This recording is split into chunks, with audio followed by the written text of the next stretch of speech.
traveler, Paimon. Oh, Paimon knows that voice! Over here.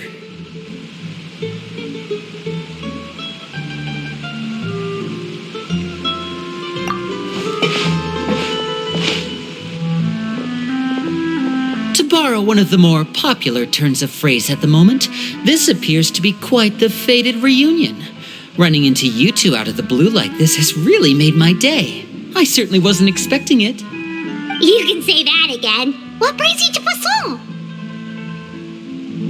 Wait, Paimon's got it! You must be here for one of your magic shows, right? Actually, we've run into a bit of trouble on the home front, so Father arranged for us to stay in Poisson for the time being. Oh, are Lynette and Fremine here too? Yep, along with most of the other members of the House of the Hearth. You may have noticed Poisson seems a bit more crowded than usual. So you're saying nearly the entire organization has moved to Poisson? Sounds like you've run into way more than just a bit of trouble. What's really going on? Well... Since the two of you are so curious, perhaps I can fill in the gaps. You scared Paimon half to death! Father, you're here. You know... on second thought, maybe we don't need to know? It's all probably super confidential House of the Hearth stuff, right? We totally weren't trying to pry or anything. No need to be nervous. I could sense your genuine concern from your conversation just now. Of course, I can also understand your confusion. Sending so many Fatui here to Poisson, it's only natural that some might suspect an ulterior motive to be involved. I understand. I'm well aware you've had your fair share of confrontations with the Fatui in the past, and I can't exactly guarantee that we'll remain on good terms in the future. As for right now, however, I would say we have little reason to be at odds, wouldn't you agree? The House of the Hearth could stand to be more open with those who have worked so closely with us in the past. As for the issue at hand, well, it hardly relates to any ulterior motive. To be frank, it all stems from a certain rumor circulating around the House of the Hearth. It's an internal matter. What sort of rumor? A rumor that a certain phantom child is hiding away in the House of the Hearth. A phantom child? Ooh, just hearing the name is giving Paimon the creeps.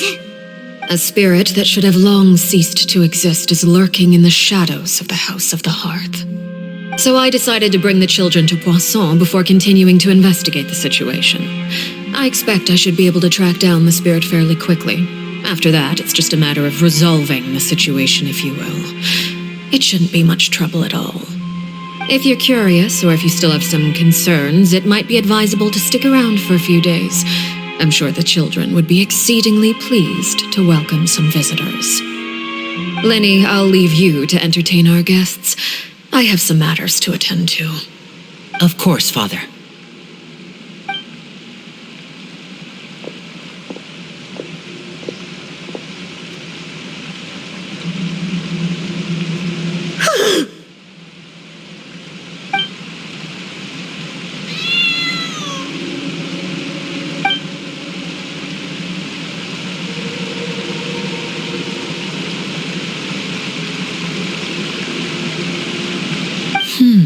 It has long been a dream of mine to invite you to our home and introduce you to my other siblings. You're quite well known in the organization already. A lot of people have been talking about you, especially after everything with the prophecy. If you're willing, why don't you stay a while and have a little chat with us? Alright. We don't have anything else to do right now anyway. But let's be clear, we're just gonna be there as guests, okay? Don't get any funny. Oh, wait a second. For your guests, that probably means we'll be treated to lots of yummy food, right? Of course. During our stay in Poisson, we've been helping out the locals with some fishing. We bring in quite the bounty every day. In fact, today is the perfect chance for me to show you what I can do in the kitchen. Let's go. I'll take you to where we're staying. Step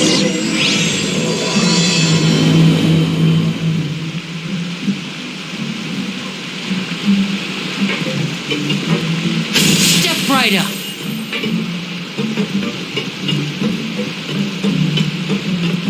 Hip.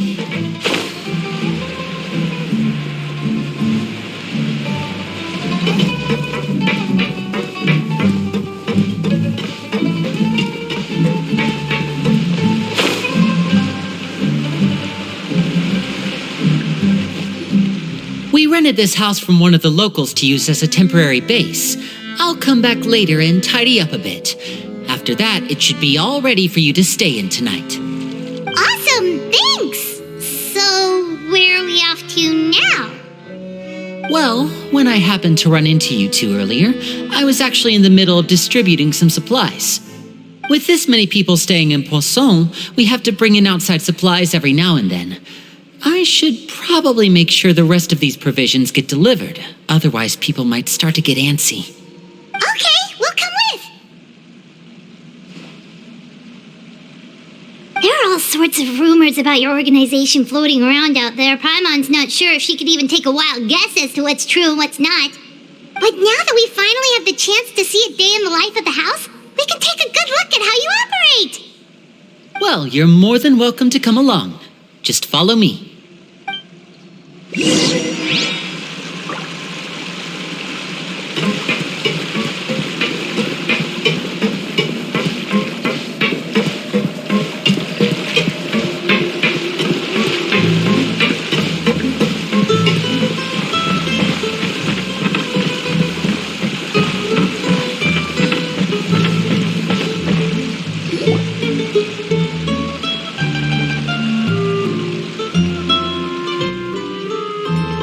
Linny, you're finally here. The supplies. I'm assuming you've... Brought them with me? Yep, here you go. Hello? Something caught your eye? It's the Traveler and Paimon! No way! Come here, everyone! Hurry! The Traveler and Paimon are here!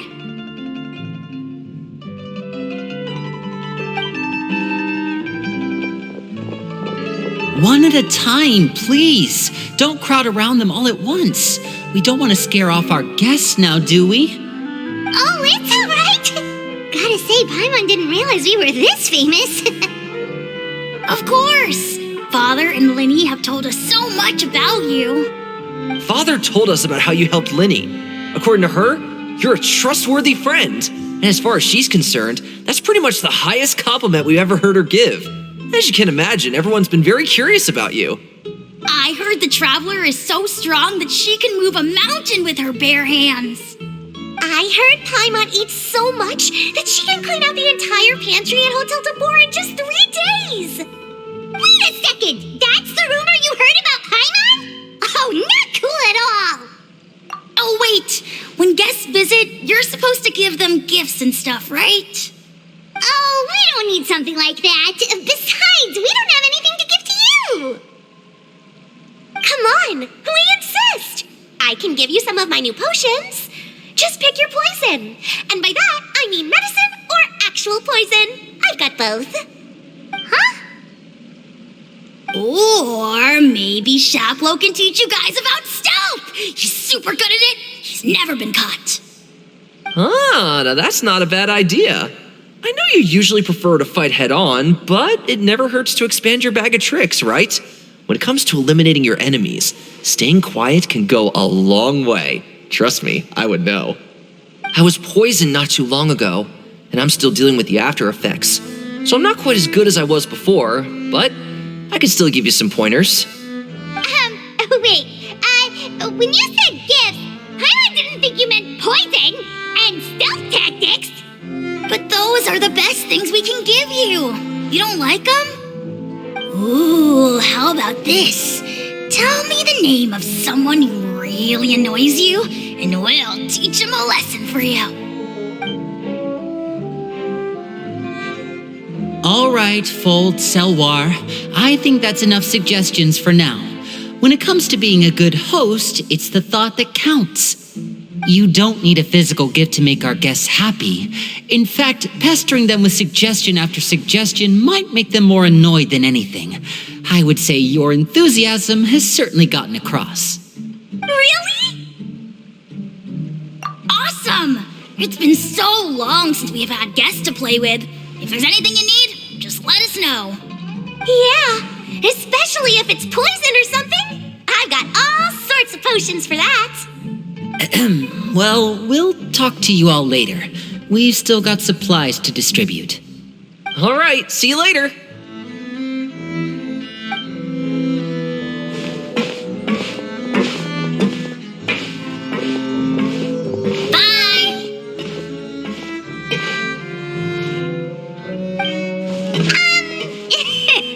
Owen, about all that poison and stealth tactics talk just now. Scared you, did it? That kind of talk comes with being part of the House of the Hearth. When Foltz was really young, he strangled all of his family pets, just out of curiosity. He was labeled a dangerous problem child and was abandoned by his family. Elwar has an unnatural obsession with potions. Father has forbidden her from trying all the different concoctions she comes up with, but she still tries to test them in secret. You really have to keep an eye on that one. Chaplot is around my age. While I'm mainly responsible for collecting intelligence, he handles surveillance. He's very passionate about his work and has no reservations about taking on some very difficult missions. I know you two probably aren't used to that kind of talk, but I can promise you they only had the best of intentions. Things like stealth tactics and developing different poisons, they really mean a lot to them. They were just trying to share the best of what they could offer, that's all.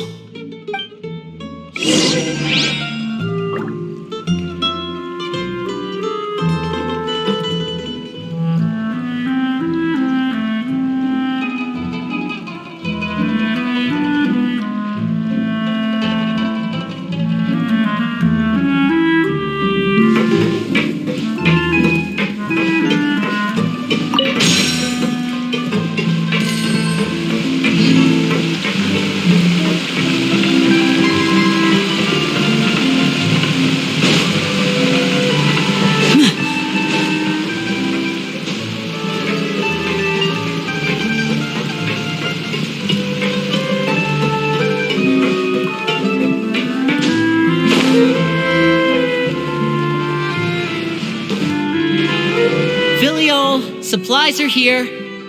Thanks. And who are these two? Outsiders? Allow me to introduce you. This is the Traveler and Paimon. Oh, you're the famous duo I've been hearing so much about. It's nice to meet you. I heard you've traveled to all sorts of places. Is that true? Of course! We're making our way all across to that! Oh, good for you. You must be pretty familiar with Fontaine by now, then. Have you seen the new opera that started running recently? I think it's called... The 4,000 Thieves? Oh, this is the first we've heard of it. It seems like it's going to be fantastic. From what I've been able to tell from the posters, anyway. You should definitely check it out if you have the time. Oh, and there's The Blind Maiden, too. That one is supposed to have audience interaction. Seems pretty interesting. After this mission is over, I think I'll go get a manicure. Oh, maybe I should dye my hair. Wonder how much it'll cost. Is it just Paimon, or do these two seem much easier to get along with than the others? Looks like the House of the Hearth has some normal members after all. I heard that. Oh! Oops. I'm guessing you're referring to Foltz and the others? Yeah, we're definitely not all like them. I bet those crazies are practically foaming at the mouth right now. I'm sure they just can't wait to get back to Snezhnaya to carry out the plan. That's enough, Filial. Don't talk about family members behind their back, right? Whatever. Let's go. Guess this is goodbye then. If you ever have some time, we should go see the opera together.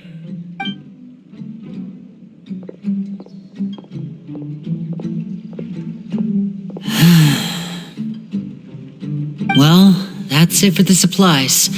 We should probably head back as well.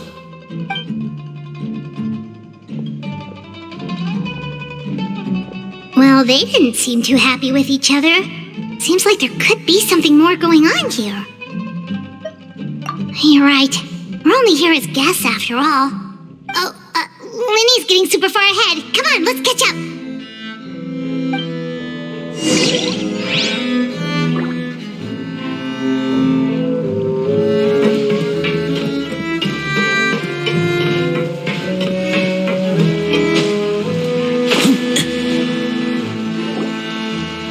So, what do you think of the members you've met so far?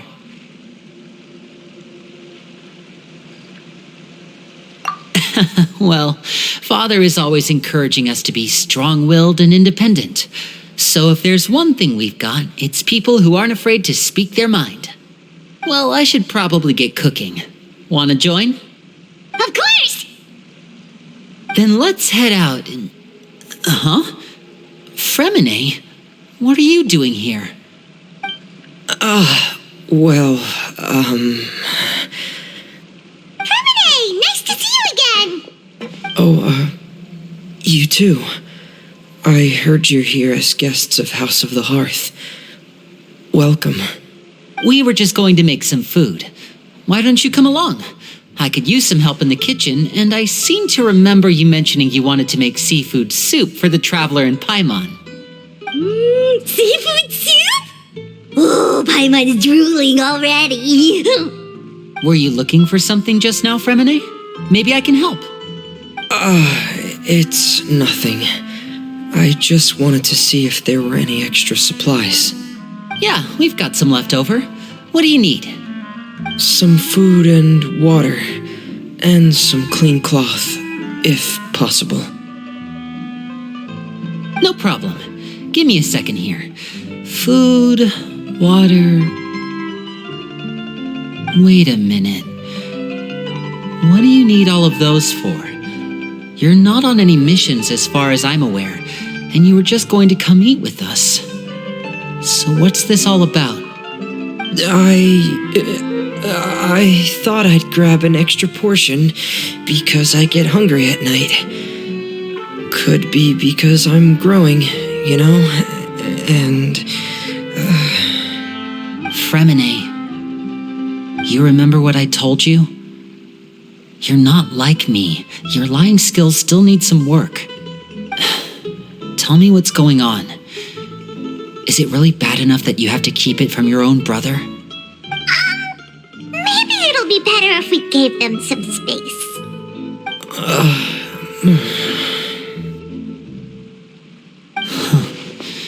This is the first time I've seen that kind of look on your face. Whatever happened, does it have something to do with Father? Yes. Just follow me.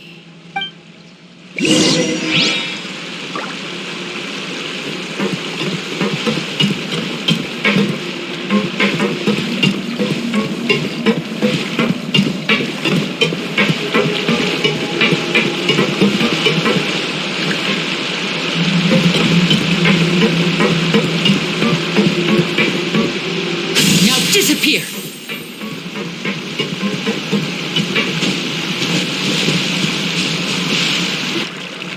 You're back! Oh, and you've brought some friends with you this time. Hello, my name's Linny. I grew up in the House of the Hearth. And you are? Hi, Linny.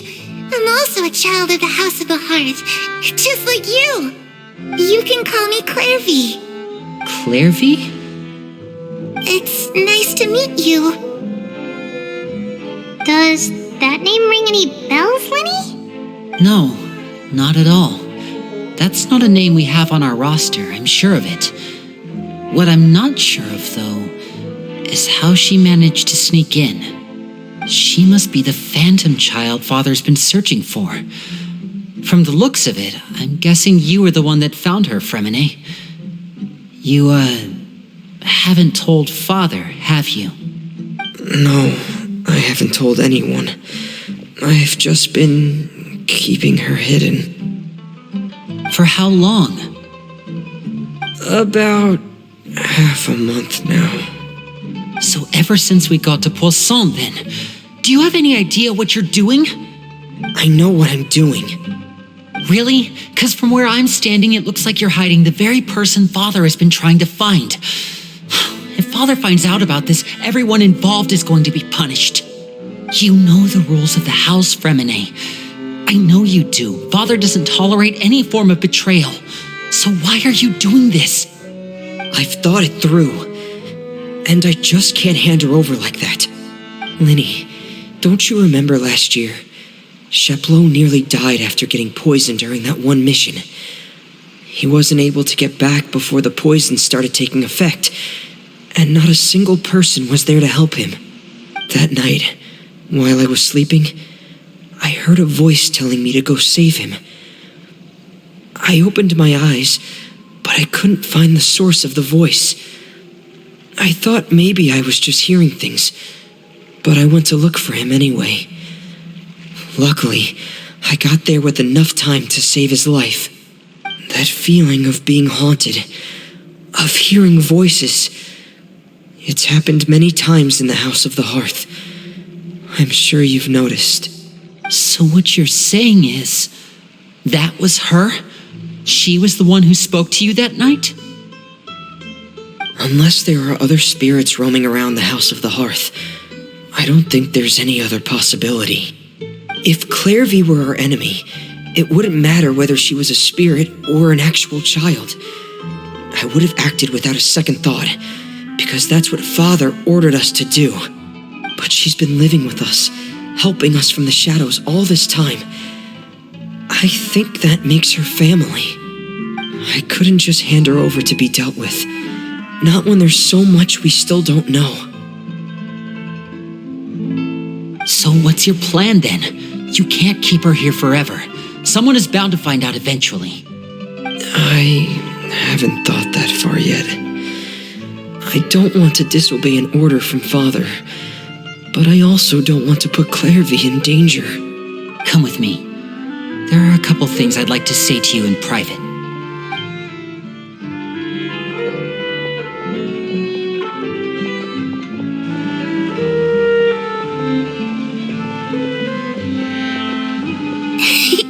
Those two sure care a lot about each other. Well, they got a funny way of showing it. From where Paimon was floating, it sure seemed like they were about to bite each other's heads off. No way! They have a really deep bond. I could tell right away, because I also have a friend like that. I just don't know how long that kind of bond can last.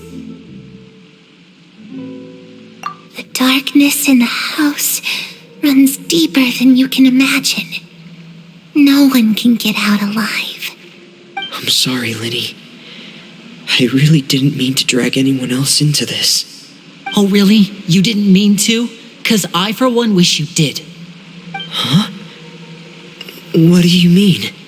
You know, when we were younger, you didn't call me Linny. You called me brother, just like Lynette. We grew up together, the three of us. We were all orphans, all rescued by Father. Of all the siblings in the House of the Hearth, I think our bond was the closest. Later on, when you started calling me Linny, I wasn't actually surprised. After all, Lynette and I are related by blood. We've had to depend on each other to survive long before we joined the house. Linny, The darkest and most difficult moments of my life happened before you and I had ever met. I'm sure that's true for you as well. Even so, Fremine, we've stood by each other for all these years now, and to me, that means more than blood. You and Lynette are the most important people in my life. No one can replace you. So I won't let you face anything alone. Not if I can help it. Oh, looks like things are getting kind of heated between Linny and Fremine. Maybe we should go check on them. It's raining.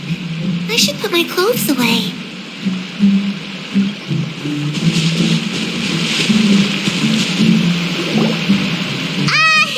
Hey, you two! Hope we aren't interrupting anything.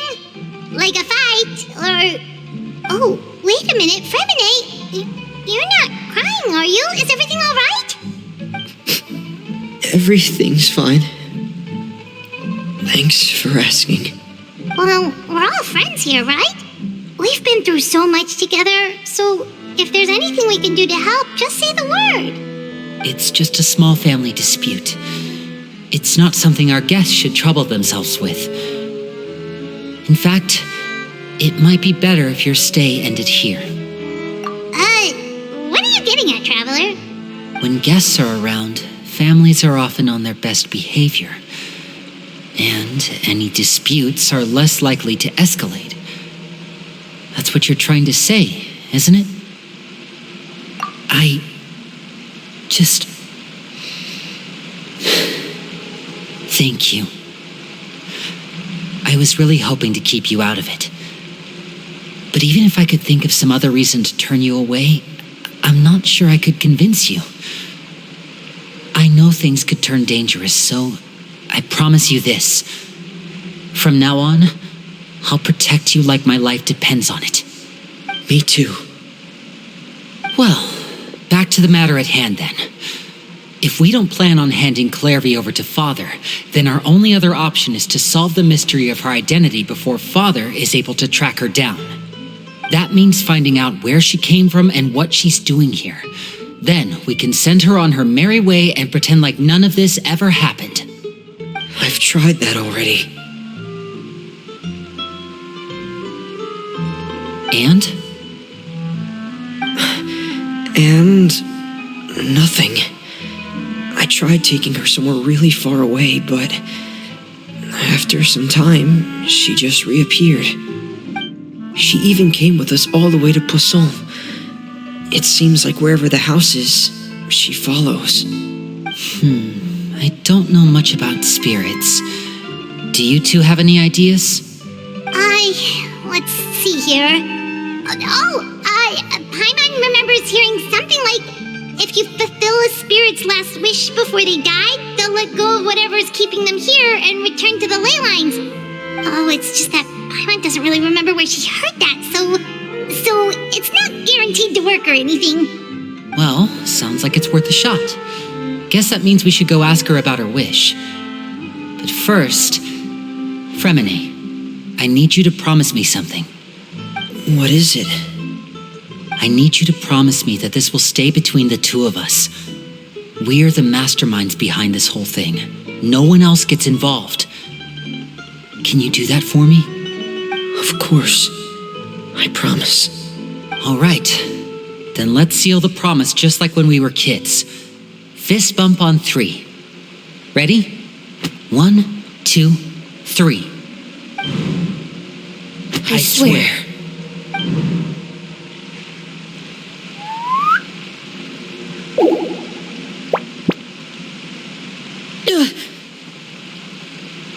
Whoa! Lynette! But what a surprise! What brings you here, dear sister? And, when exactly did you get here?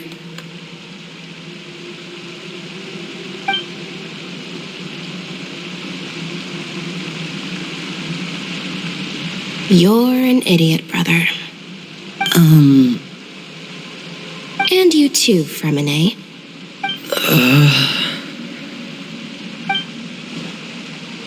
You 3, Traveler, and you 4, Paimon. Wait, what did we do? I've seen Clairvy around the House of the Hearth before.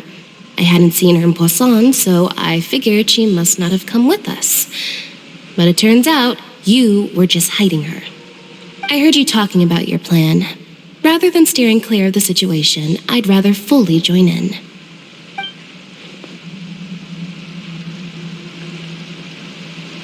If you don't agree, I'll have no choice but to report everything back to Father.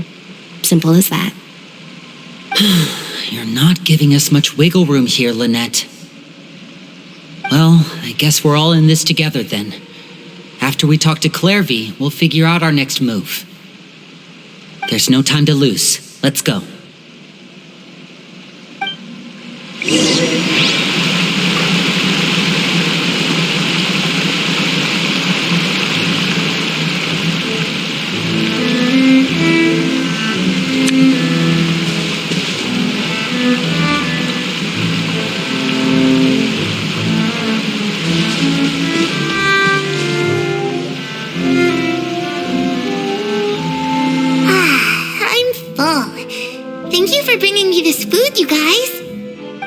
She said she's full, but the food doesn't look like it's even been touched.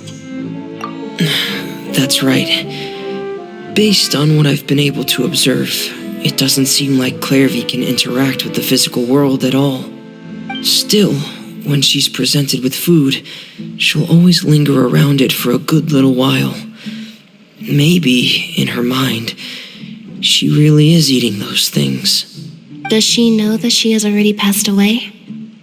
I've tried to ask her, but she didn't answer.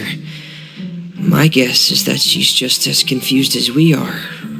Or maybe she couldn't understand the question at all. Clairvy, if you've got some time, I'd like to ask you a few questions. Sure. Oh, another new friend. Hi, I'm Clairvy. Hello. Clairvy, how did you join the House of the Hearth? Huh? Isn't it the same for everybody? The knave brings you here and then you can't leave. It's just that your name, it's not on the roster. And I've never seen you before. The roster? Oh, I get it now. I think there might be some things you don't know about this place. The people in charge, they're not as nice as they look. They say they keep a roster, but it's not complete. There are a lot of people who aren't on it, and never will be. In this house, some people are family, and other people are just test subjects. Those kinds of people aren't ever going to get a place on the roster, unless it's the roster of people who've been executed. Wait, does that mean the knave... Is there anyone that can vouch for you? Perry, she's my best friend. She's the only one I trust in this place. Have either of you heard of that name before? No. Me neither. Clairvy, Perry. Neither of those names are on the roster. But it seems like she's telling the truth. Either that, or this kid's already got a bag of tricks bigger than mine. Maybe we should try a different approach. Clairvy, do you have a wish? A wish? It can be anything you want. Just imagine. It's your birthday, you're blowing out the candles, and your wish is...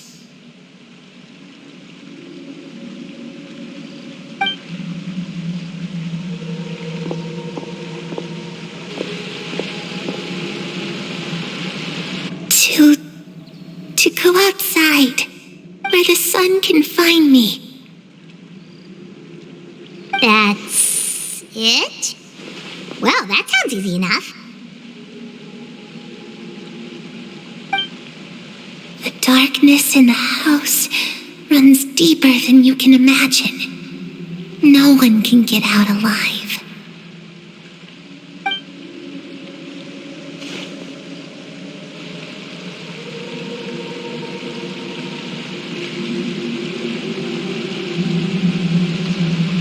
Okay, time to divide and conquer. Listen up, I've got a plan. I'll try and find a way to use basic illusory magic to take Clairvy outside and bring her somewhere with sunlight.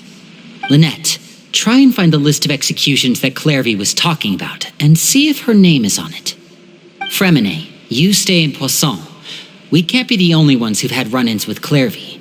I need you to collect intel on everything she's said and done. Understood. I'll try my best. What about us? What should we do? I really appreciate your willingness to help, but this is a family matter. I don't want to drag you in too deep. It's too risky.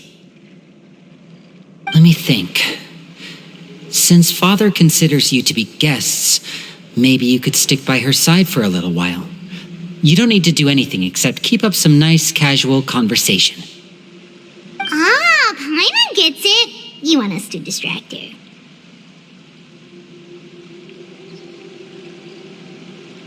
I'll give you a magic bird.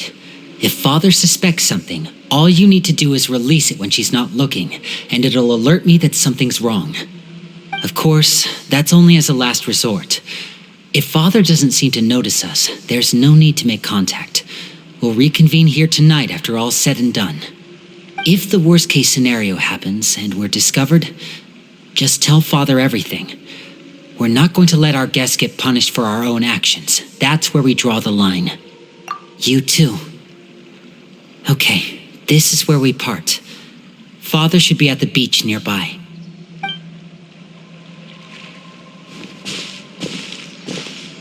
I really hope this goes well. No, it has to go well. That's the only way this can get resolved.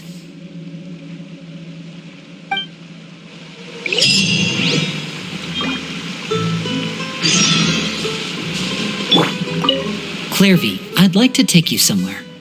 Is that okay with you? Sure. Where are we going?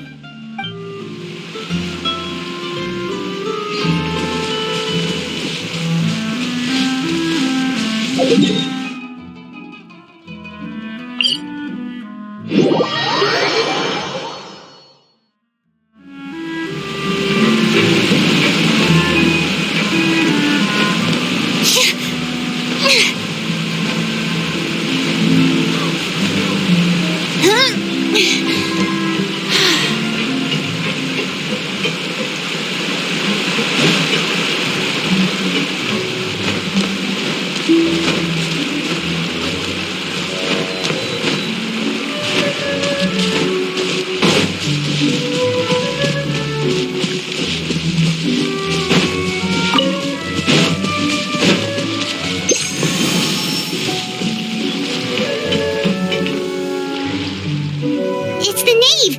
And child! Hey, aren't you supposed to be in Snezhnaya recuperating? What are you still doing in Fontaine? Oh, it's you two. I didn't expect to run into you here. I was unconscious for quite a while after the fight in the Primordial Sea. After I woke up, I realized I was being taken back to Snezhnaya, and well, I couldn't have that now, could I? Not when I've still got unfinished business here in Fontaine. So, I mustered up all my strength and made the journey back on my own. What sort of unfinished business are we talking here? It has to do with Skirk, my master. I really wanted to meet up with her, but by the time I got back, she had already left. I still have so many questions for her. Without any other leads, all I could do was ask the knave to help me track her down. She must have left behind some traces from her time in Fontaine. Oh, okay, so have you found any clues? Unfortunately, no.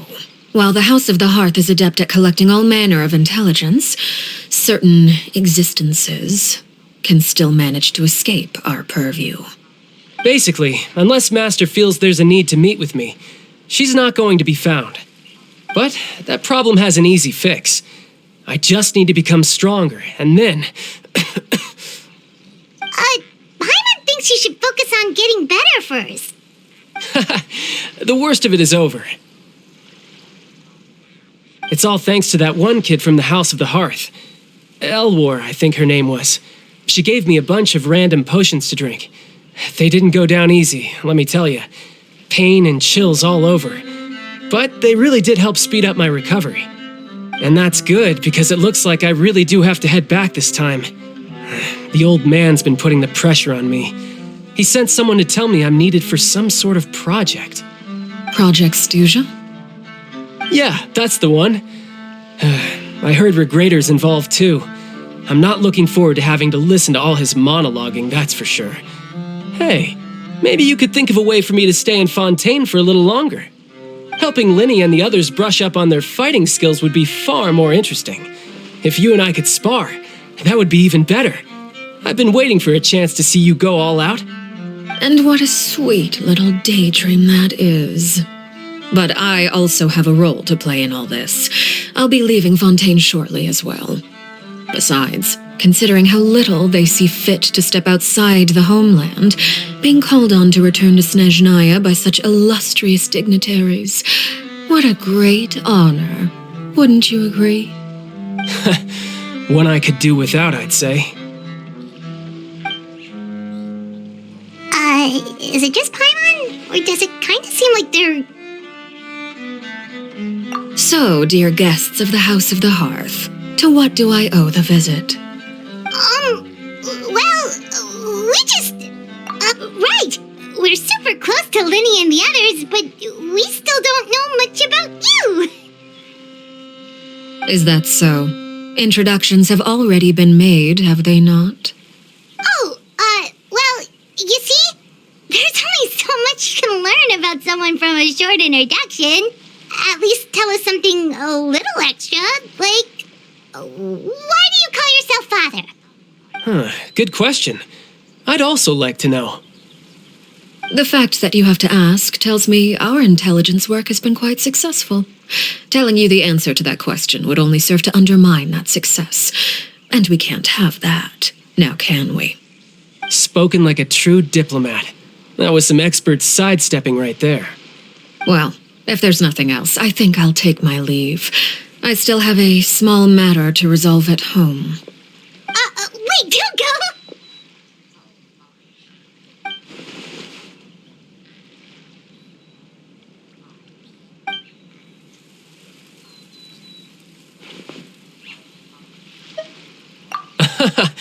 I'd also like to hear the answer to this.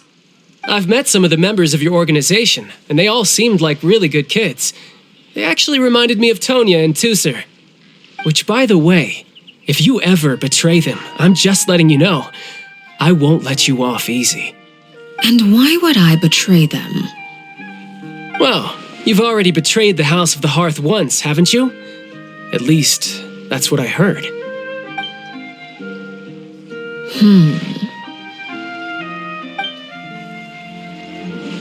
Okay, I admit. That's just what the old man told me. The rooster, I mean.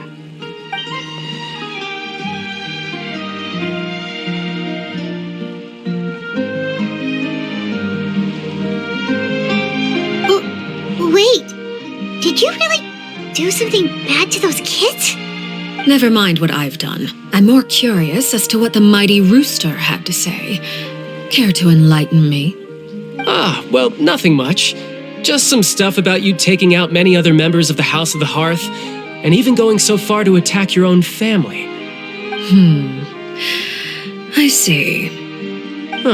Based on your reaction, I'm guessing it's all a bunch of lies. Hardly. I don't appreciate his particular turns of phrase, but I suppose he didn't say anything untrue.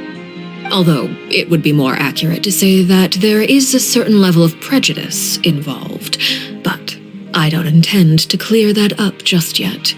Prejudice has a funny way of concealing the real truth behind certain things, an attribute that I find to be quite advantageous. Call yourself a Fontainian, for example, and people will assume all sorts of things, when the real truth is that this is simply the land where I was raised. Huh? You're not actually from Fontaine? But then why did you try to help out with the prophecy and everything? I was trying to protect the children born in Fontaine. Claiming that I myself was a Fontainian simply made it easier to operate. People would hardly suspect a fellow Fontainian of having any ulterior motives. Who wouldn't want to save their homeland after all? The primordial sea wouldn't have any effect on me, but it would have caused great harm to the House of the Hearth. Well, You wanted extra information, didn't you? There you go. I hope that satisfied your curiosity.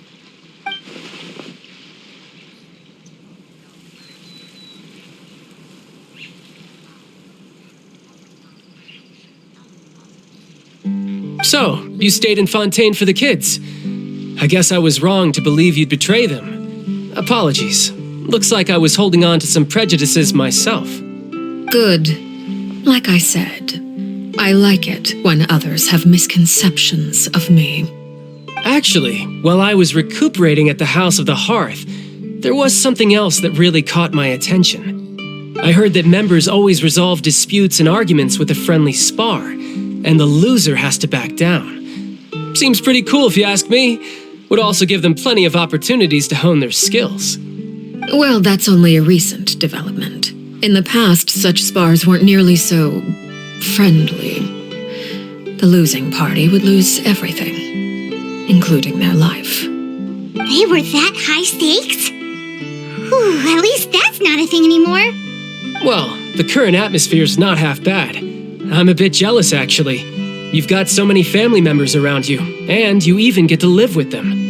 Having a lot of family around means dealing with a considerable amount of bickering and scheming. Once Tonya and Tusser enter their rebellious phase, I'm sure you'll understand. Just imagine. Tusser becomes obsessed with plucking out strands from the rooster's mustache, or Tonya decides to dye her hair 42 different colors. Okay. I get the picture.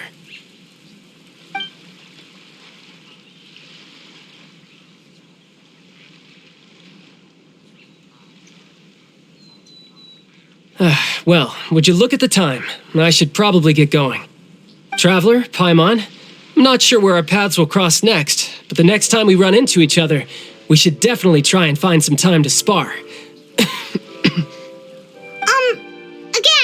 maybe this is a conversation we can have when you look less like you're gonna keel over. All right. Well, thanks for everything, Arlecchino. No thanks necessary. You also played a part in obtaining the Gnosis. I would say we can call ourselves even. I like the sound of that. Well, I'm off. See you all some other time. We should probably get going too. Do you want to head back with us? Oh? You want me to leave so soon? Oh, well, you see, I'm rather enjoying the evening breeze. If you don't mind, I think I'll stick around for a bit. I have some things to think about. Apologies for not attending to you like a proper host. Please forgive this slight. I do hope you'll have a pleasant stay. We managed to keep her distracted until nightfall. Good thing Child was there to keep the conversation going. You don't think she suspected anything, do you? Oh, I wonder if Liddy ran into any issues. Let's hurry back and see how everything went. Oh? You decided to stay a little longer? Let's take in the ocean view together, then.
Long story short, we ran into a small issue.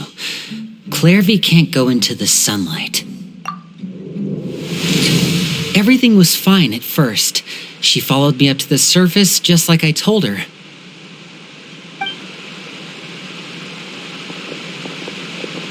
But as I led her out of the shadows and into the sunlight, she vanished. I turned around and there she was, standing at the edge of the shadows, silently watching me. Huh. Maybe she's afraid of sunlight, or... No, it wouldn't be her wish if that were the case. Well, we could always try pushing her into it. Oh, true. I've pretty much tried it all already. Nothing worked. Eventually, the sun went down, so all I could do was bring her back here. How did it go with you, Lynette? Good. I've got the list. It's right here. Really? Well, what are we waiting for? Let's take a look.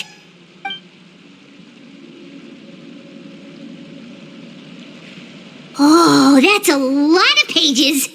Oh, it's gonna take forever to get through it all. We can each take a section. Here. La Pouillade, L'Endroit, Chambert, Horaire.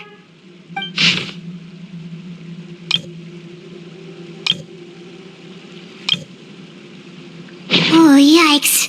That Horaire guy has a huge scar on his face. He's kinda giving Paimon the creeps. Ah, I've met him before. The scar is from an injury he received during a mission. I still remember him joking with me about it. He said any future lover would take one look at him and then lose all interest. Did he say anything else? Well, I asked if there was someone he was interested in. He said no, and that's where our conversation ended. It was only later that I learned he really did have someone he liked. He risked everything to escape so he could be with her, but it didn't work. One day, Father asked to see him, and, well, I never saw him again after that. Wait, so that means the knave, It may seem cruel, but it's just one of the rules of the house. Betrayal is not to be taken lightly. We know too many secrets to come and go as we please. So, if you do try to leave, you pay with your life.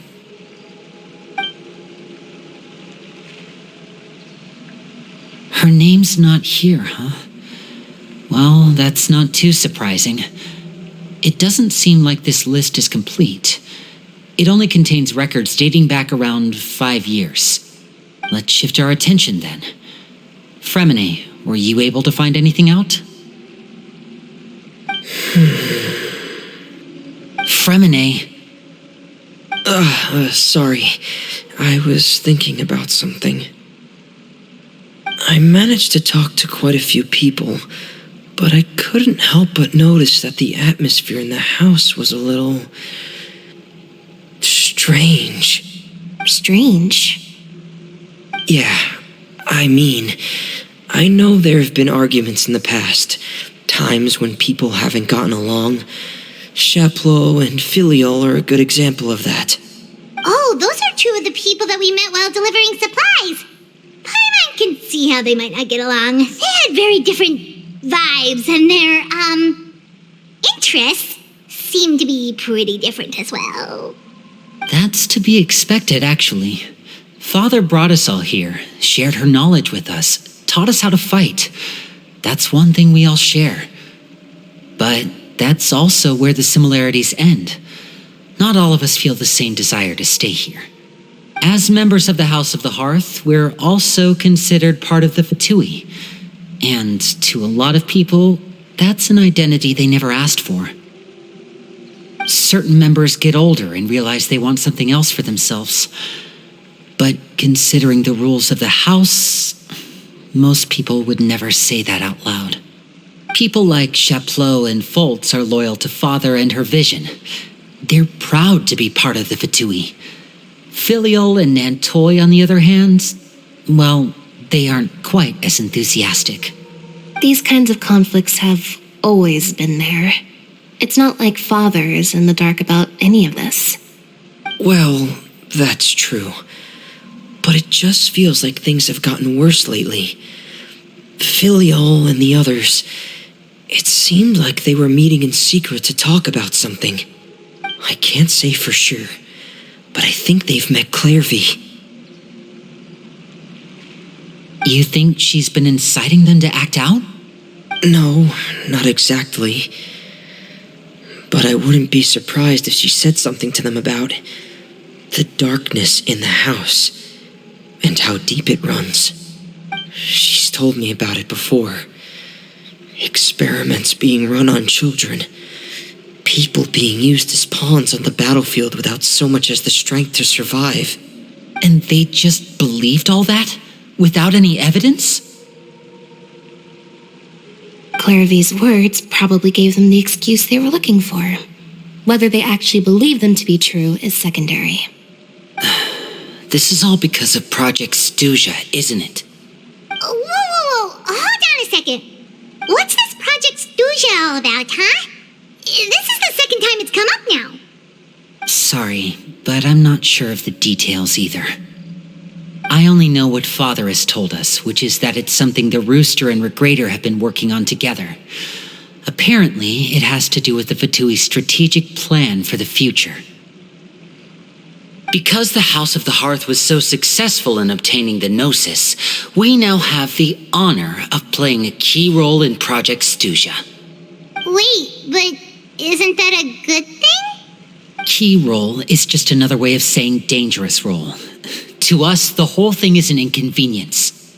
Father thinks so too, but she's in no position to refuse. Their plan isn't exactly unreasonable, and they've been funneling the house a lot of funding.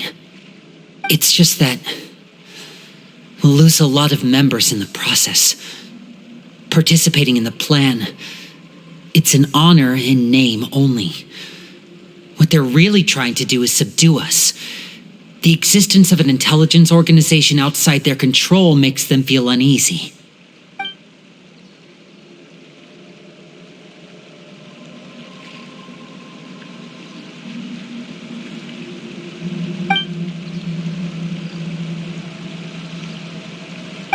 Super complicated top secret Fatui business aside, what does all of this have to do with the conflicts you were talking about earlier?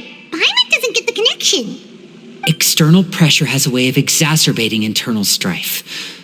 You can't overlook the power of fear either.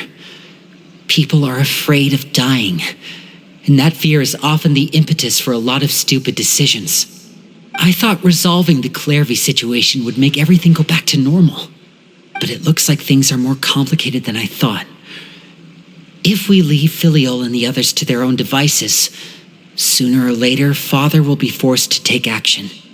We can only focus on one situation at a time, brother. You're right. Even if we confront Filial and the others, it won't do any good. It might even make matters worse. We should focus on Clairvy for now. Well, it's getting late. We should head back and get some rest. We'll try again first thing tomorrow. Lynette, you stick with me this time. Fremine, keep a close eye on Filial and the others. Make sure they don't do anything they'll regret. Good work today, everyone. Have a good night, and I'll see you tomorrow.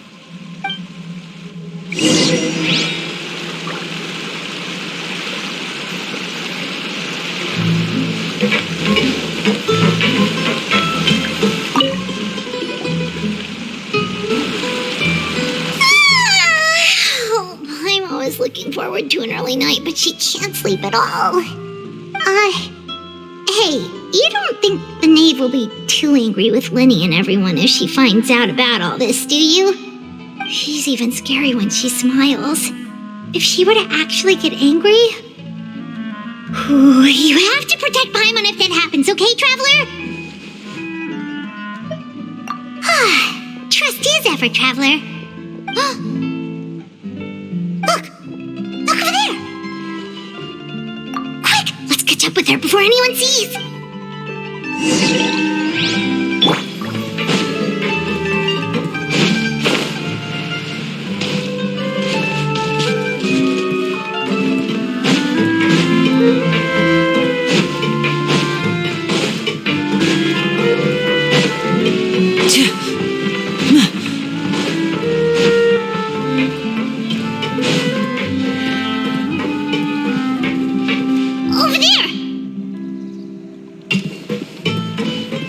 Oh,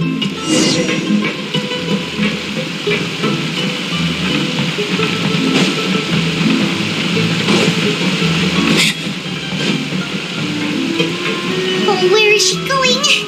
Oh, if someone sees her, we're toast.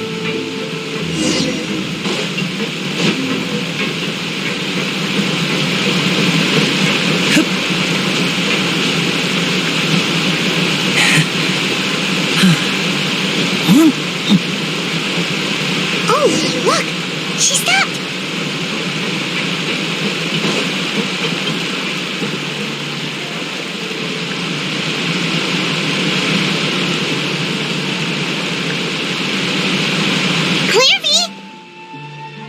Shh! I opened the window while no one was looking. Look how pretty the outside is.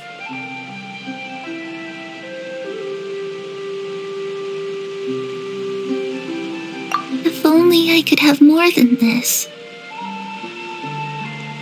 You probably think I'm being silly, huh? All this hopeless resisting. It's better to dream of what I could have than try to make it a reality, right?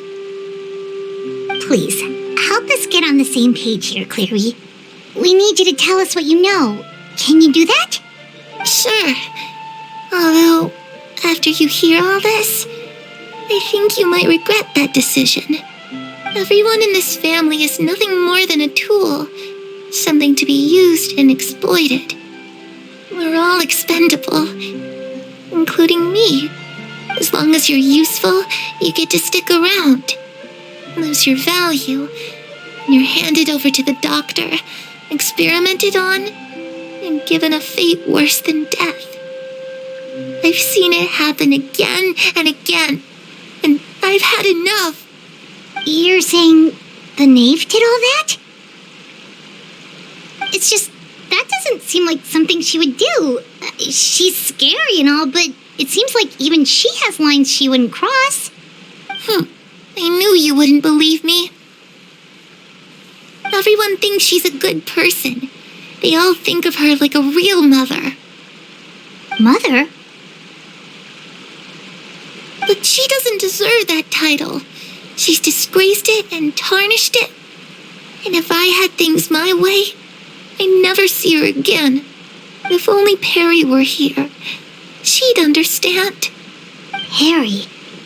There's that name again. Also, Paimon's getting a strange feeling. It almost feels like she's not really here with us. Paimon can't tell if she's actually talking to us or if she's mistaken us for someone else.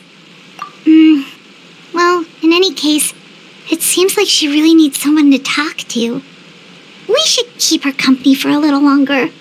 She looks so young. But it seems like she's been through a lot. It's getting windy. I should close the window. Ooh, look at the moon. Isn't it pretty? Hey, wanna hear a secret? I heard that if you look up at the night sky in Snezhnaya, you can see the aurora. It's supposed to be super pretty. Even prettier than the moon tonight. Perry and I promised each other that once we're older, we're gonna go see it together. But I can't find her. I'm worried she's also been... No, that wouldn't happen to her. She's special. Mother likes her a lot. I should really go talk to Mother, but we just fought. She doesn't want to see me, and I'm too scared to face her. What should I do?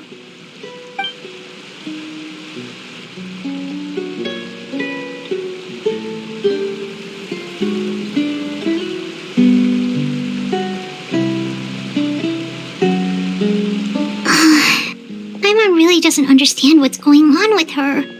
Well, let's head back. We've got an early morning tomorrow.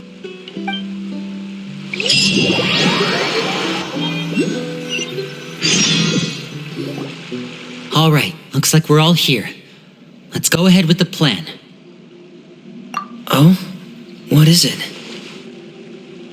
What makes you ask that? Well, we kind of ran into Clairview last night, and that's what she told us. We met the doctor back in Sumeru. He's super dangerous, and he's done all sorts of bad things. It's possible that Father and the doctor have had certain dealings, but I don't think Father would work with him. We're not really on the same side, so there's not a lot of trust between them. That doesn't exactly set the stage for a successful partnership. I did hear, though, that when Father first became a Harbinger, the doctor offered to work with the House of the Hearth. Father rejected most of his proposals, except for one.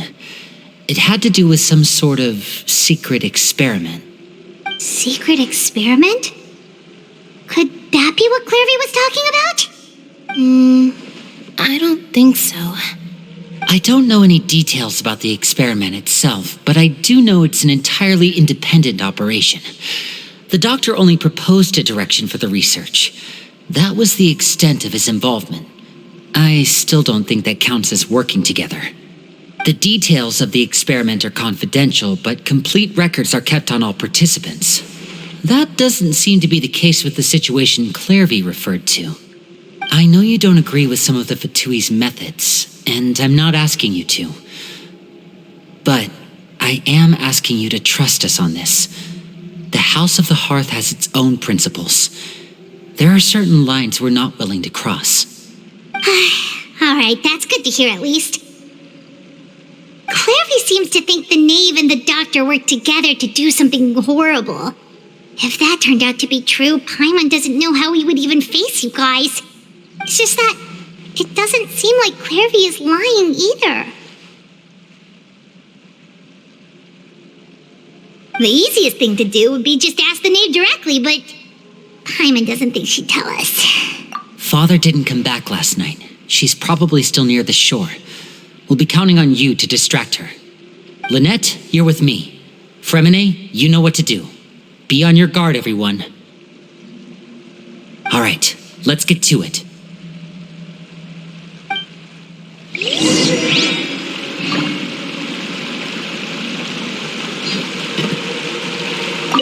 Where are we going today? Let's try somewhere further away this time.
It's you two again.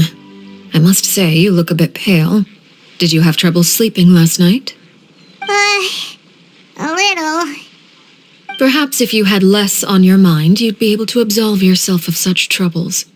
So what are you planning to do now? Catch up on some sleep? Or should I give you some time to rack your brain for a topic to discuss before I ask any questions?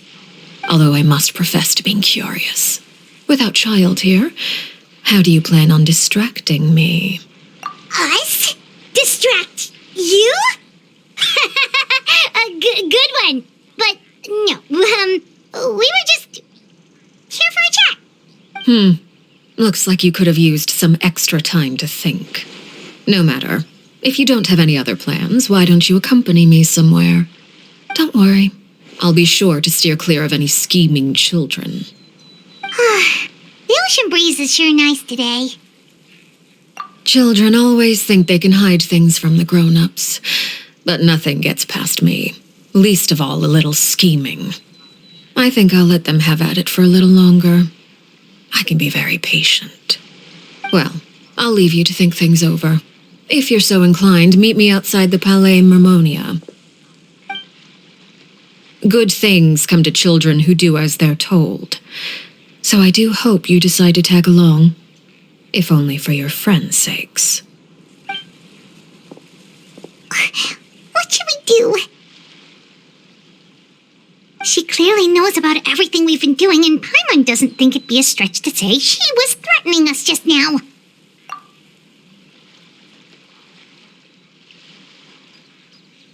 Oh, good idea. Hopefully he sees it in time. Well, we should probably head to the Palais Mermonia. Paimon doesn't want to find out what happens if we don't show up. Based on what the knave was saying just now, it sure didn't seem like it'd be anything good. Okay, then we probably shouldn't keep her waiting. It seems like Linny and the others are on thin ice, so let's do our best to not get them in any more trouble.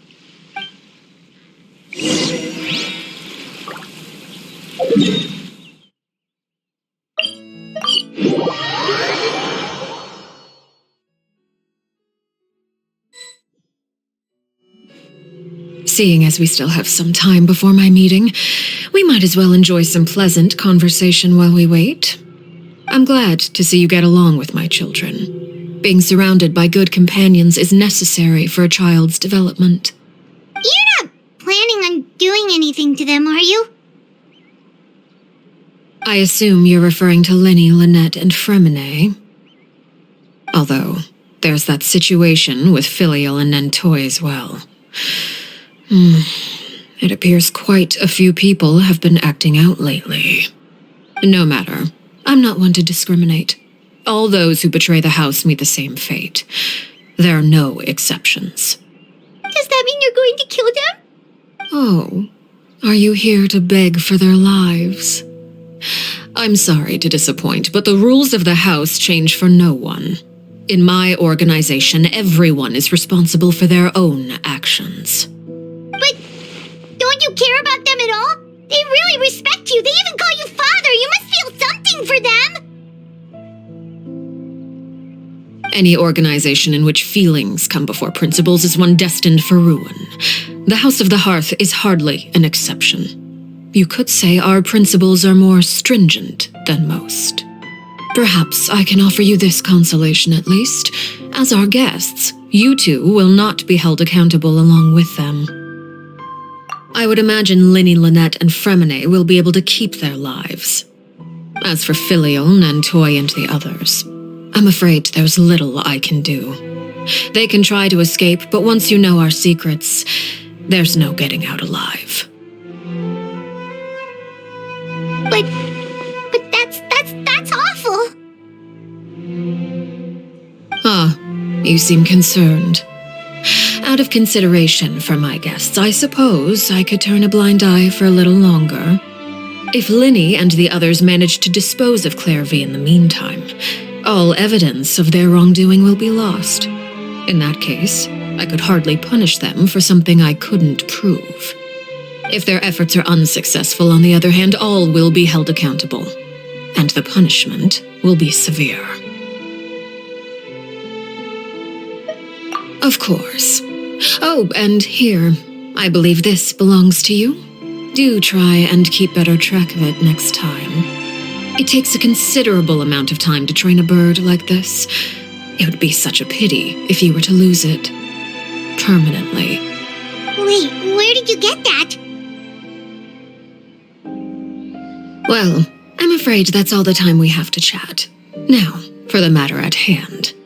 I asked you to meet me here because I have business at the Palais Mermonia. It has nothing to do with you, but I think it would be prudent for you to stick by my side for the time being. There will always be time later to run off and tell Linny what you've learned. Well, time to go. Looks like we wrapped things up just in time.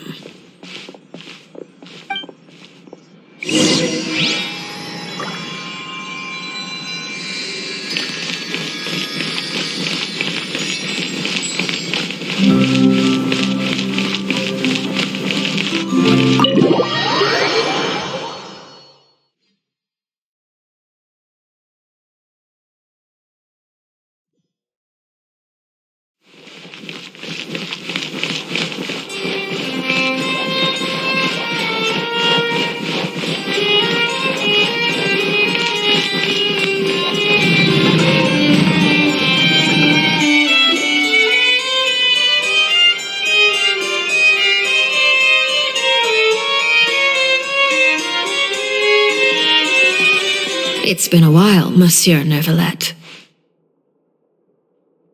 I must say, I wasn't expecting my meeting request to be approved quite so quickly. The Palais Mermonia operates with an efficiency worthy of admiration. It is only right that an esteemed diplomat such as yourself should be afforded the proper level of respect. Although, if I may speak plainly, I must confess that I did not anticipate we would have the occasion to meet again after presenting you with the Gnosis. I see you brought the Traveler and Paimon with you as well. If I may inquire as to the purpose of your visit. I'll be departing Fontaine shortly. There is, however, an outstanding matter that I would like to see resolved before I go. It requires a rather lengthy explanation, I'm afraid. So I took the liberty of explaining everything in this proposal. Please review it at your leisure, Monsieur Neuvillette.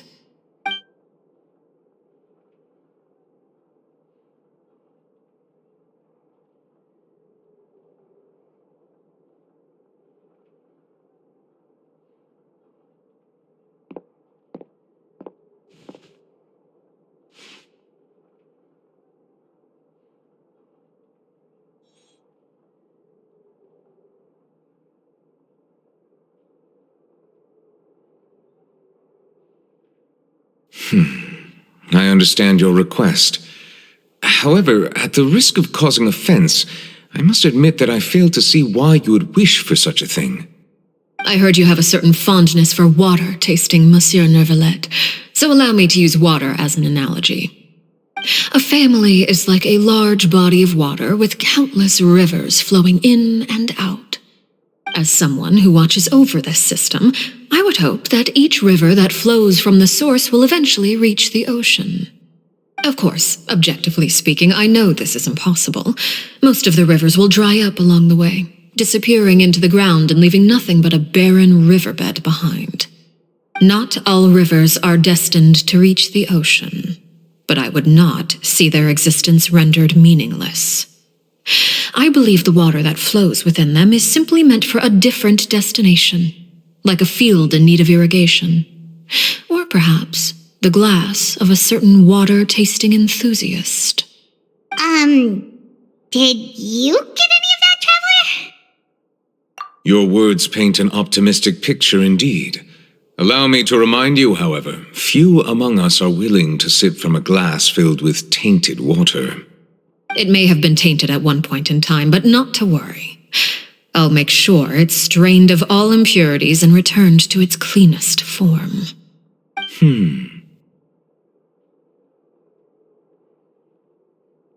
I seem to recall there being a transactional aspect to your proposal.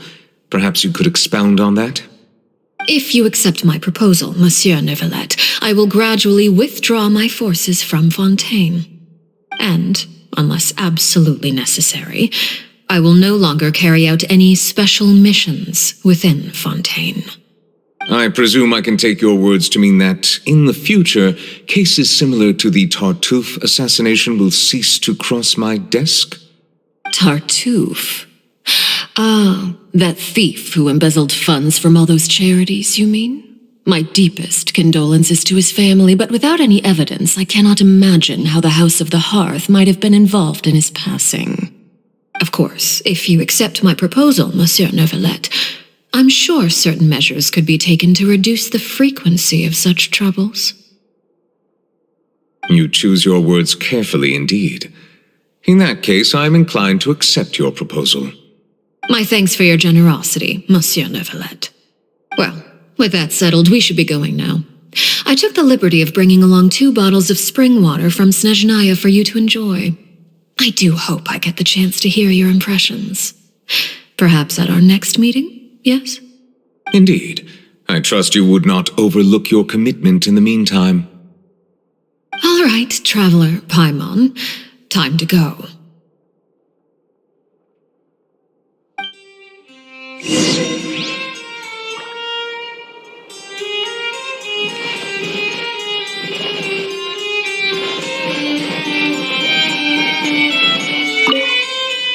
I believe I've told you before that my emotions easily resonate with those of others. Yet in the few meetings I've had with that Harbinger, I haven't been able to sense any aspect of her emotional state. Her mind is like a still body of water. Who knows what darkness lies in its depths, and the lack of ripples on the surface gives nothing away. It's unclear whether this is her natural state of being, or whether it's an incredible strength of will that gives her the ability to master her emotions. Either scenario, however, suggests she is a very dangerous individual. I do not expect an explanation as to why you two are by her side. Whatever your reasoning, I would only advise you to take caution.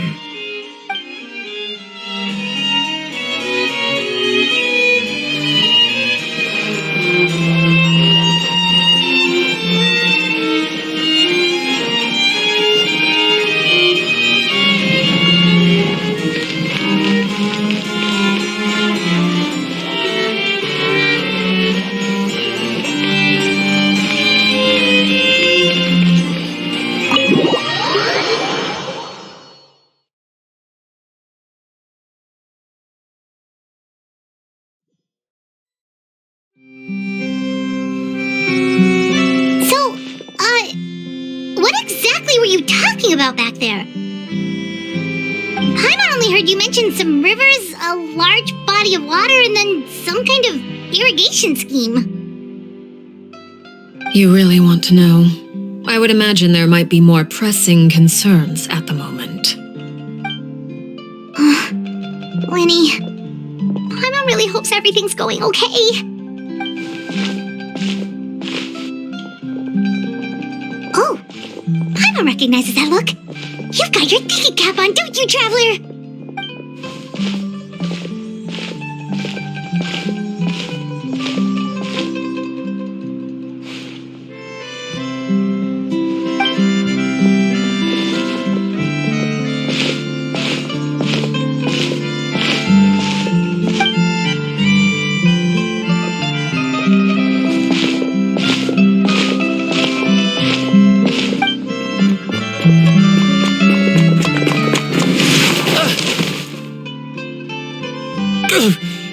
Oh, shoot. Are you alright? Oh, jeez. I'm so sorry. I was so focused on selling these papers, I wasn't looking where I was going. Well, let me make it up to you at least. Here, take this paper. On the house.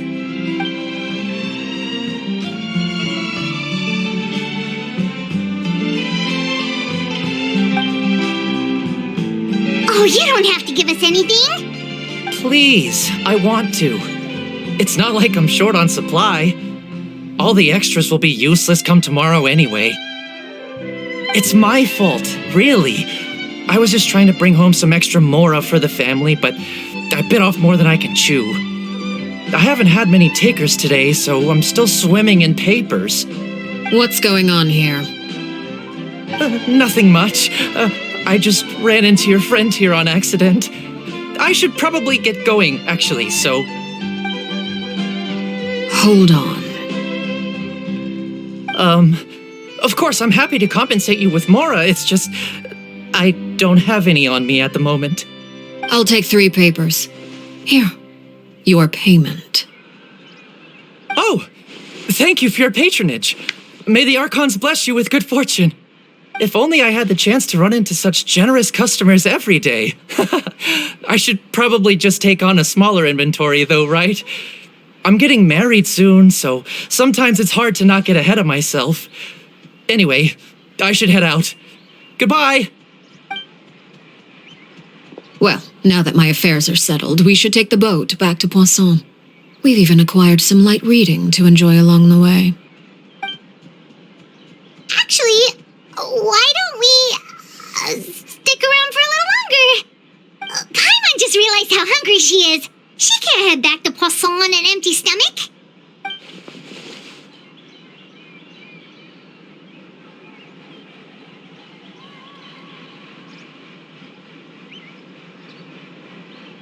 It appears you two are under the impression that delaying our return will somehow alter the situation in your favor.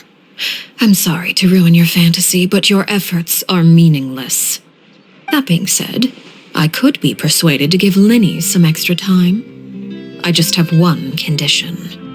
If you agree to my request, I'll even answer some of your questions. You're quite curious about Clairvy, are you not? end my relationship to her.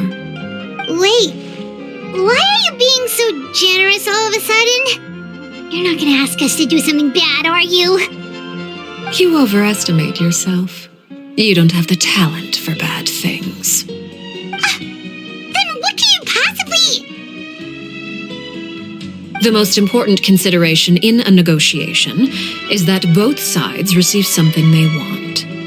Demands and threats only get you so far. Wonderful.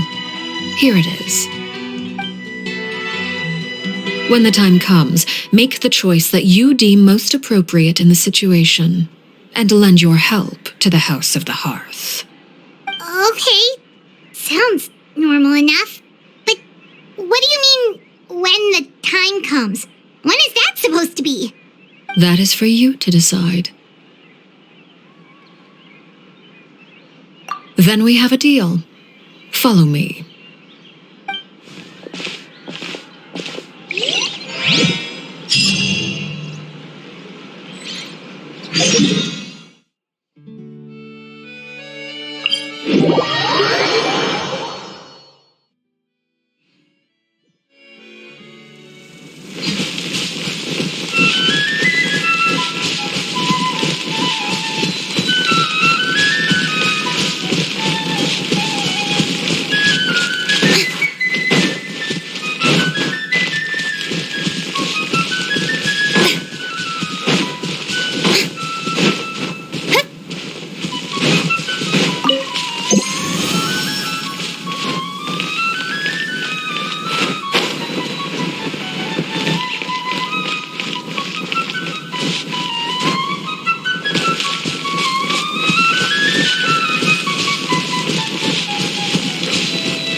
What is this place?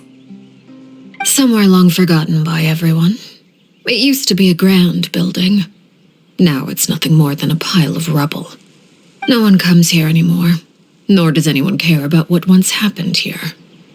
Although, this place does have something to do with the story I'm about to tell you. It was before I became a harbinger, and before Linny and the others joined the House of the Hearth. Due to certain events, I first killed Clairvy and then her mother. And this is where it all happened.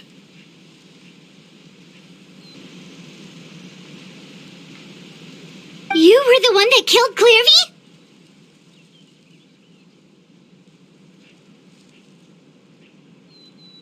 Patience now. Allow me to explain Clairvy's side of the story first. I'll start from the beginning. Clairvy was 6 years old when she was brought by her mother, Crucibina, to live in the House of the Hearth.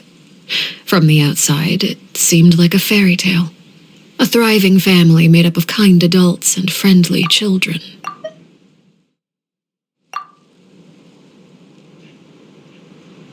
Crucibina was the knave at that time, and the House of the Hearth was under her control. She was Clairvy's mother by blood, but she was also the mother to all the children in the house. Clairvy was happy here, for a time. But she quickly realized that being part of this family wasn't a fairy tale at all. It was a kind of purgatory. Purgatory? Exactly. The House of the Hearth takes in war orphans from all over Tevat. But as for how to raise them, that depends entirely on the person in charge. Crucibina came up with a novel idea.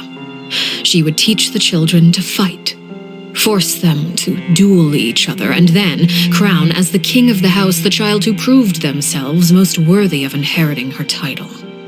It's difficult to estimate the number of children who died or were maimed in the process. There's little I can say about the ones who died. ones that emerged with permanent injuries, on the other hand, well, they still served a purpose. They would be handed over to the doctor to be experimented on, or sent away on dangerous missions. Nothing more than tools to be used and then discarded. So those were the experiments Clairvy was talking about. But what actually happened to her? You said that Clairvy was Crucibina's daughter, so if Clairvy tried to convince her to stop what she was doing, Crucibina probably would have listened, right? Despite being Clairvy's mother, Crucibina cared little for her daughter. She forced Clairvy to join the House of the Hearth only as a means to demonstrate her own impartiality as a mother, to prove that she treated all her children equally. Clairvy did try to convince her mother to change her ways, but it was to no avail. After her efforts failed, the only other option was to rise up and try to fight back. Unfortunately, the other children had already been thoroughly indoctrinated into the illusion of happiness Crucibina had created. Of course, there was one exception.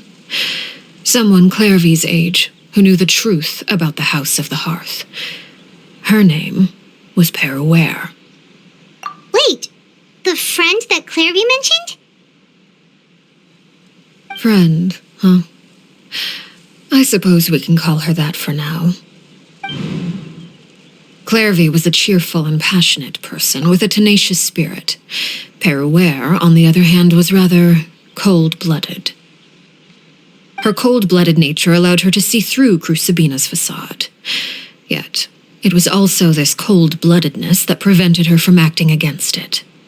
At least at first. While Clairvy longed for freedom, Peruere was convinced that, amid all the fighting and violence, she would make it until the end. Despite their differences, the two became fast friends, united by their knowledge of the truth.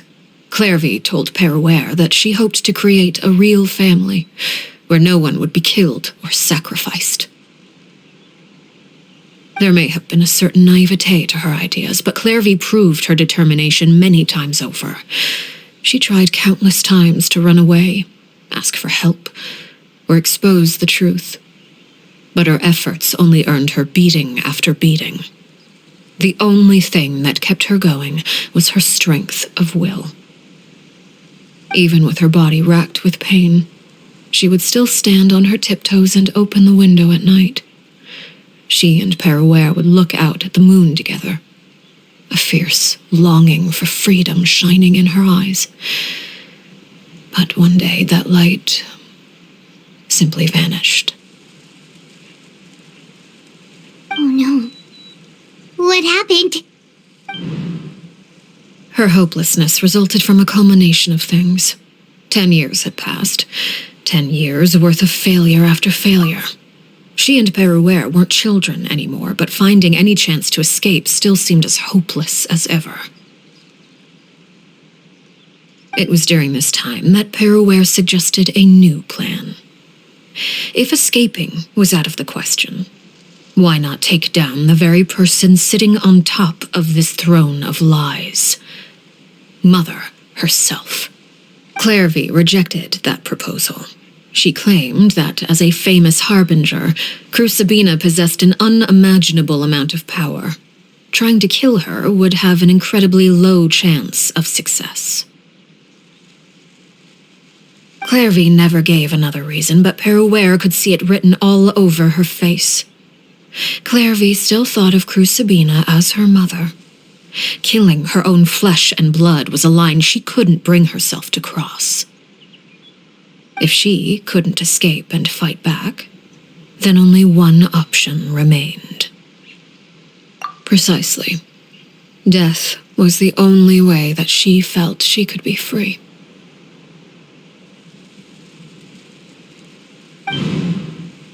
It happened during a duel.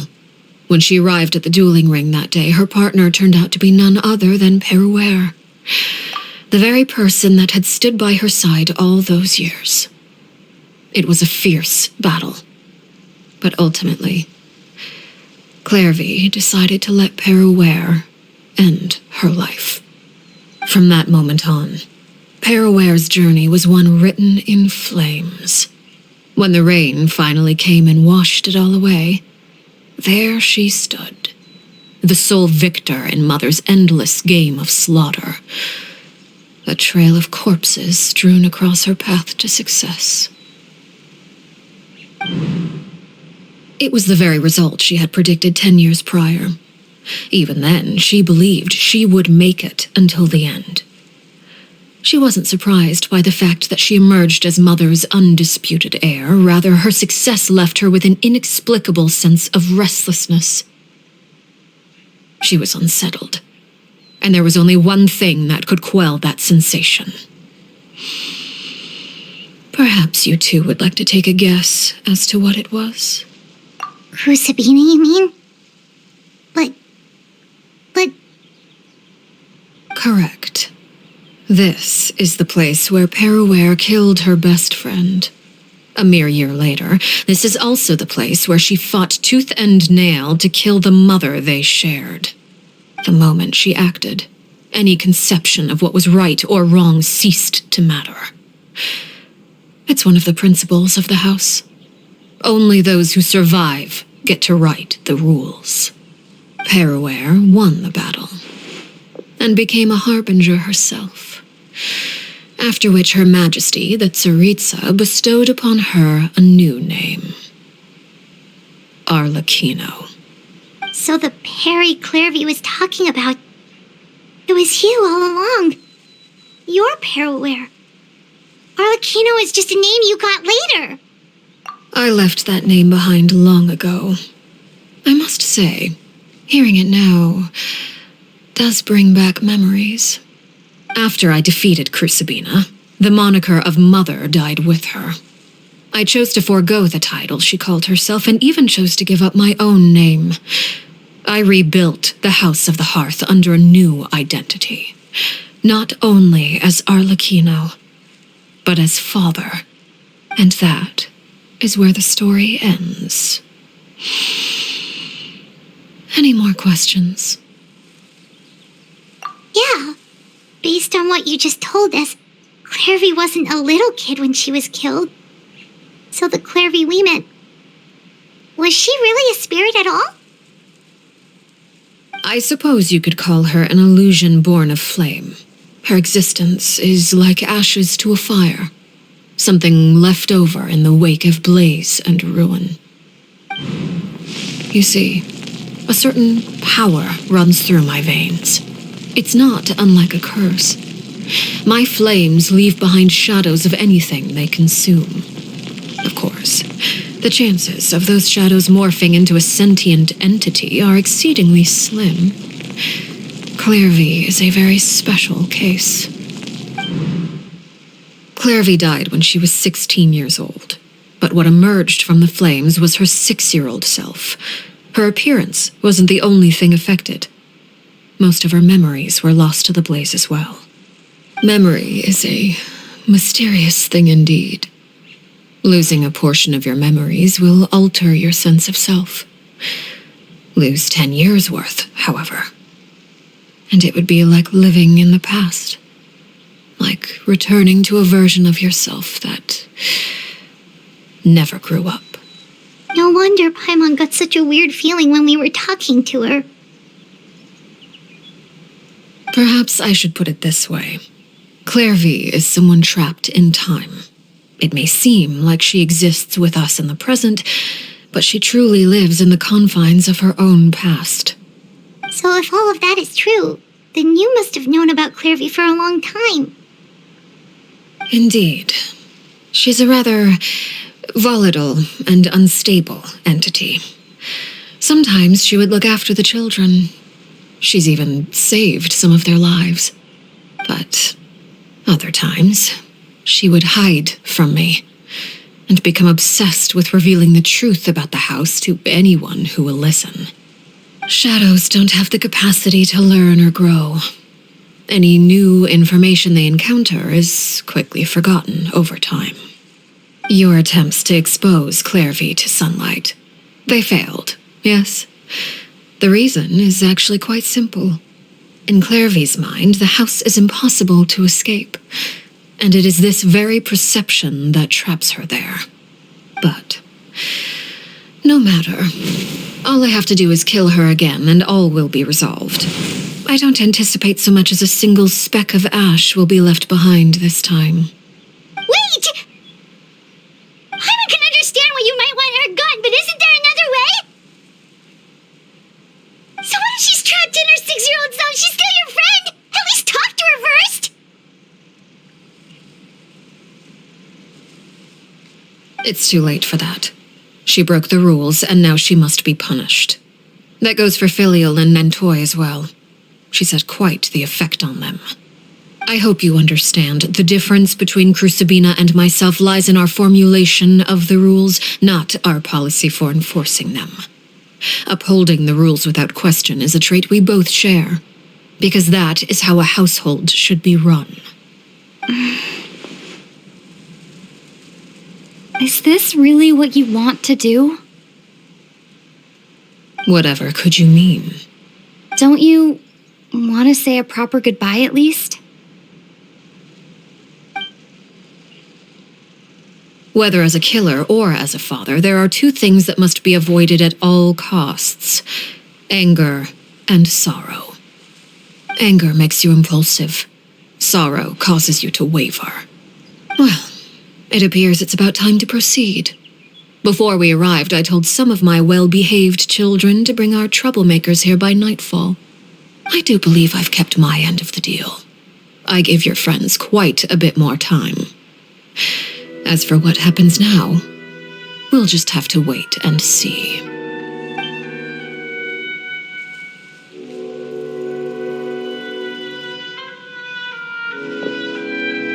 Here they are, Father. Ah, you gonna execute him? Seeing something like that would actually be a first for me. Lenny! I'm sorry. I heard about how you helped buy us more time. But I still failed. I couldn't find a way to fulfill her wish. Huh? Are you... Perry? Indeed, it's been a while, Clairvy. Perry! Shh, stay right there. I'm sorry to postpone our reunion, but first I believe certain scores need settling.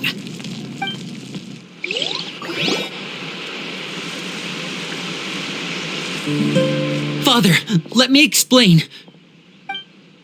Out of my way. Father!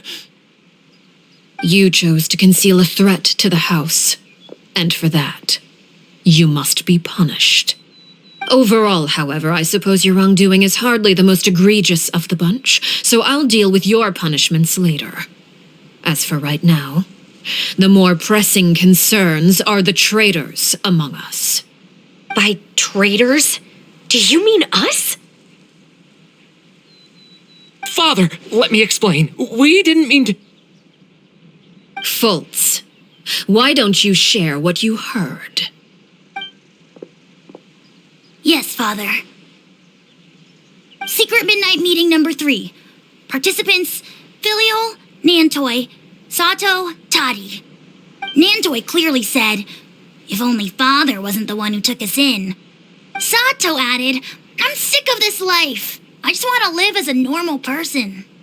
Filial was the worst of them all. She called us crazies and said a bunch of mean things about Father. I did not! You're lying! Fultz is trying to frame us. It's not like I'm the only one who heard those things. After that, you and Toddy and a bunch of other people started talking about Clairvy. You were using all those things Clairvy brought up as an excuse to question Father. We're birds locked in a cage. The only way out is to destroy it. That's what you said, wasn't it? You little... You just want me gone, don't you? What did I ever do to you, huh? And you, Sheplo, have you forgotten who stood by your sickbed, watched over you, and changed your dressings? Come on, let's hear it then. What's your reason for all this?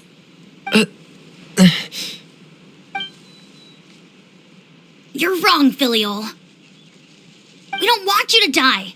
You're our family. Liar. You wouldn't be doing this if that were the case. So why? Why have you backed us into a corner? We all live in the House of the Hearth. You know the type of work we do, Filiol. A single betrayal can cost dozens of us our lives. It's not like it's never happened before. That kind of thing is hard to forget. That's why the House of the Hearth cannot tolerate any form of betrayal. Ever since we came to Poisson, you've had 7 secret meetings.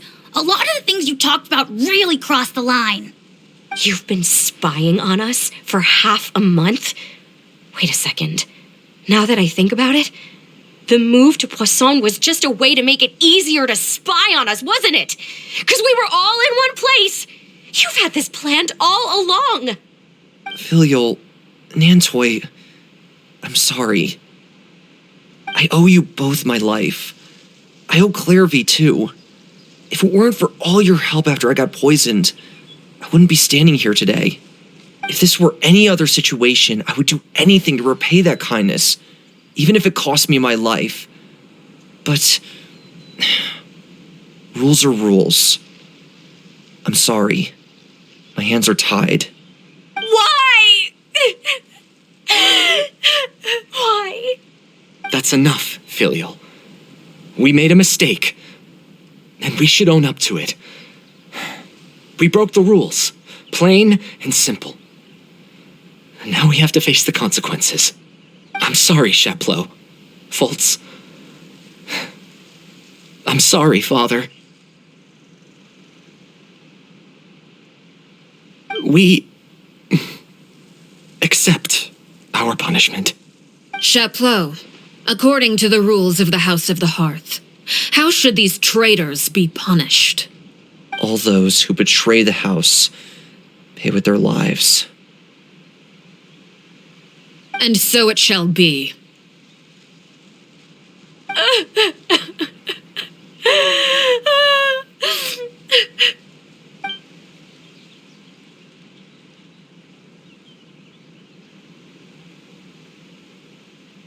Father, please wait! Something you want to say, Linny? Please reconsider, Father. What Filial and the others did, does it really count as betrayal? We all come from broken families. From the very first day we joined the House of the Hearth, we wanted nothing more than to make it a real home. But the truth is, none of us know what a real home should look like. I'm not saying I have all the answers. All I know is this.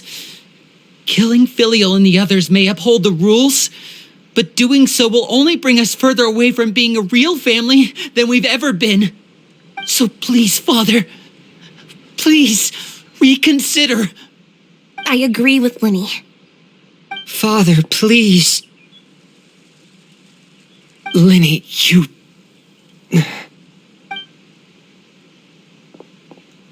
I also agree with Linny.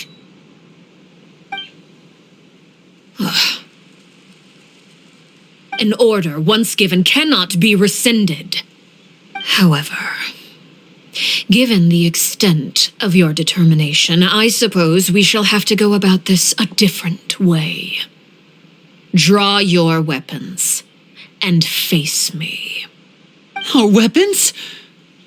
Father, are you referring to a duel? Precisely. The rules of the house will not be altered. Traitors must be punished.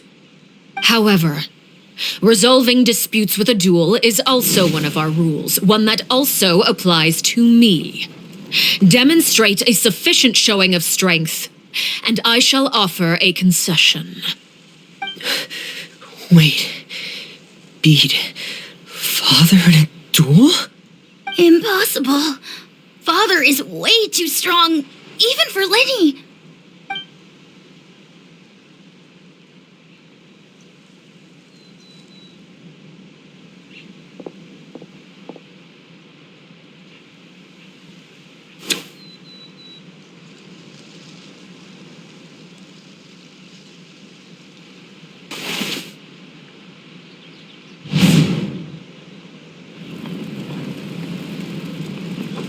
Did you hear that, Traveler? Letting the others have to duel the knave. What should we do? Can they really win something like that? If they lose, those people from the house are really going to be executed. Hey, are you listening?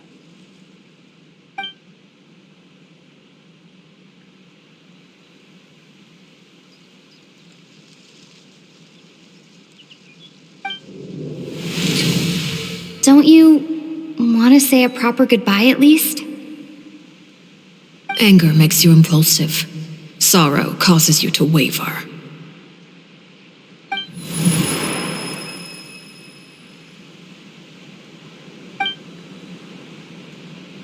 Oh, looking at that expression on her face, she seems really serious about this. Guess that means there's no chance she's throwing the duel on purpose, huh? When guests are around, families are often on their best behavior, and any disputes are less likely to escalate. When the time comes, make the choice that you deem most appropriate in the situation, and lend your help to the House of the Hearth. What's wrong, Traveler? Hey, where are you going?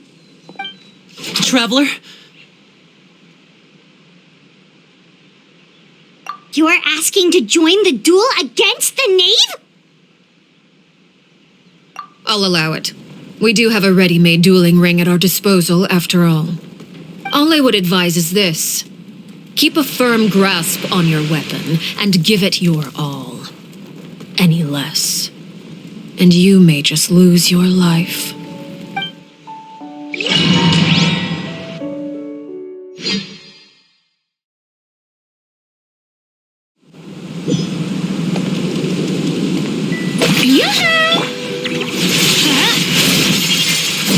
What pitiful attacks! Here's backup! I thought I taught you better.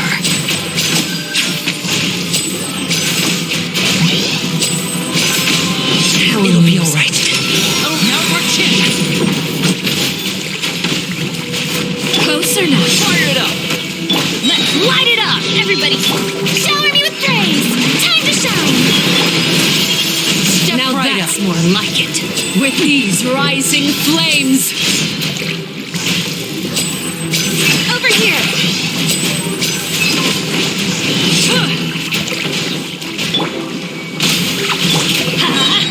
Teamwork is dreamwork!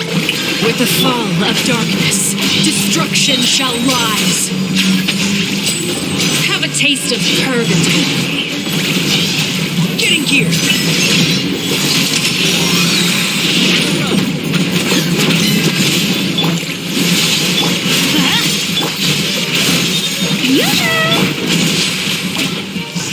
Is it my turn now? Look at you. Trapped like a bunch of helpless animals.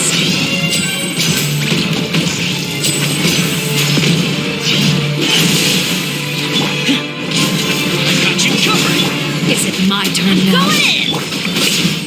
Let the world collide! Here comes the finale. Over here! Now disappear. Not bad. You've proven to be a worthy opponent after all. Like a fly tangled in a web. Spare your energy. Running in gear.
Punishment made manifest.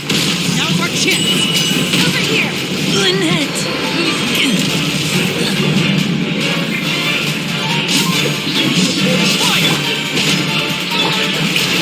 Time to shine! The sun and moon have set. Only ruin remains. Watch out for Marvin's movement. Look out! Let's light it up! I'm going in! That's gonna hurt in the back. Fire it up!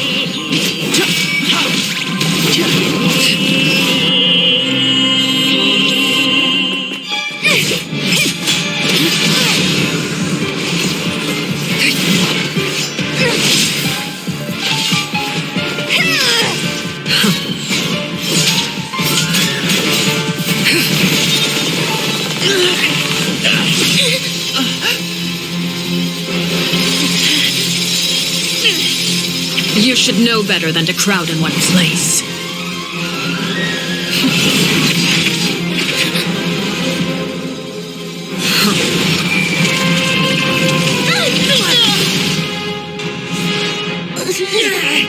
Oh, I know.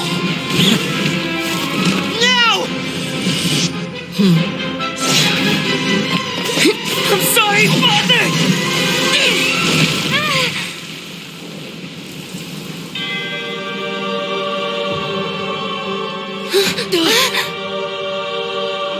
Sorry for what? This pitiful excuse for an attack.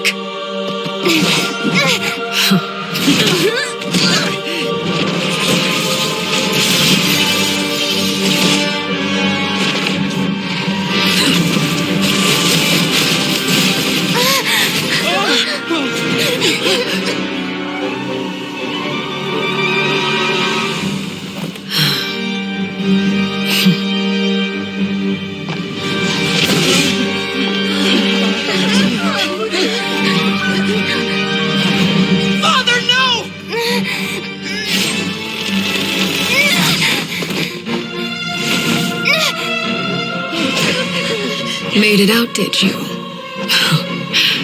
You're stronger than I expected.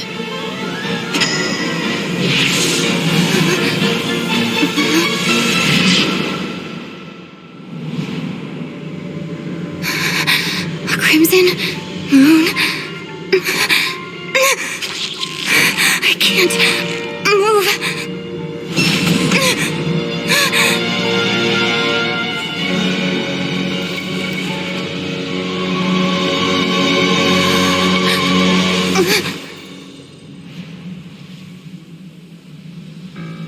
Still, not strong enough to beat me.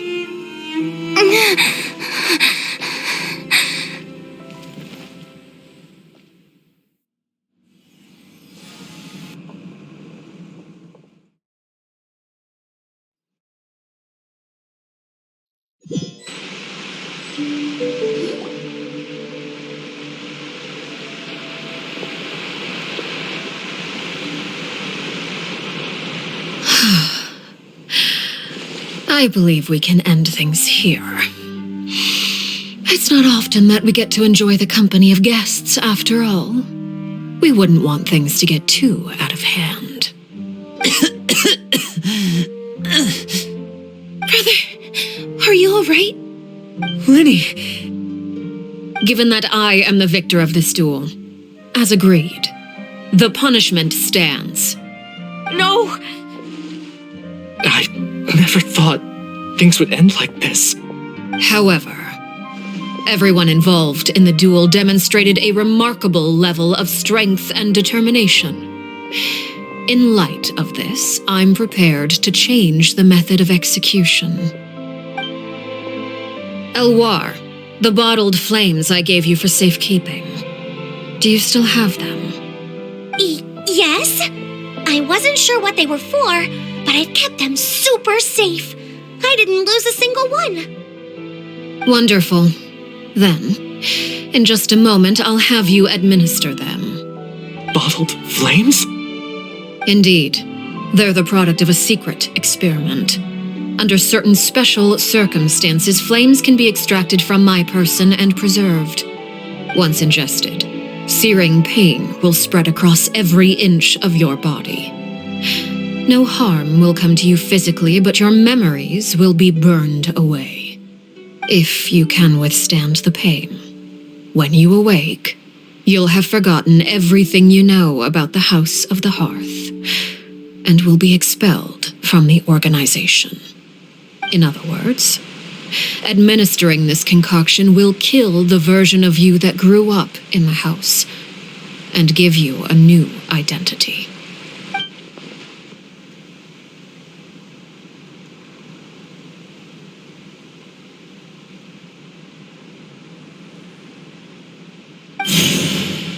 Memory is a mysterious thing indeed.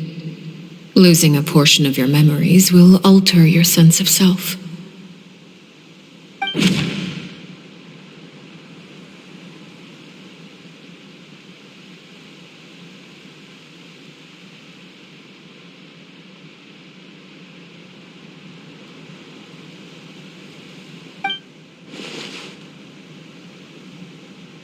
So, you're just letting us go, Father?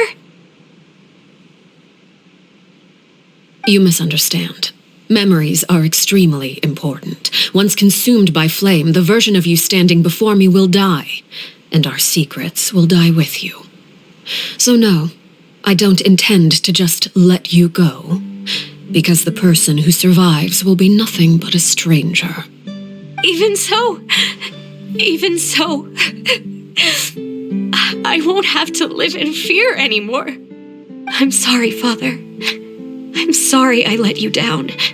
But I really... Don't cry, Filial. You haven't left the house yet, so there are still rules to be followed, yes? Remember what I taught you. Anger makes you impulsive, sorrow causes you to waver. Don't let yourself be controlled by your emotions. Of course. I'll remember. Dry your tears, and go pursue the life you really want. Yes, Father. Chaplot, Fultz, Elwar, take them back to Poisson. And bring Linny and the others as well. I prepared 3 extra vials of bottled flames. As for whether to take them, the choice is yours. Goodbye, children. The next time we meet, I will no longer be your father. Thank you for all you've done for the house. I hope you have bright futures ahead of you.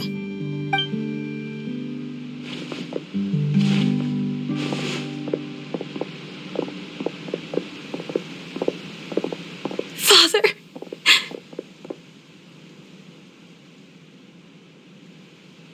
Let's go.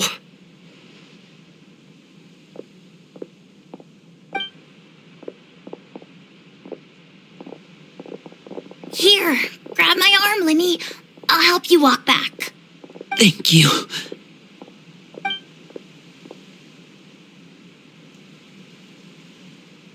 Clairvy.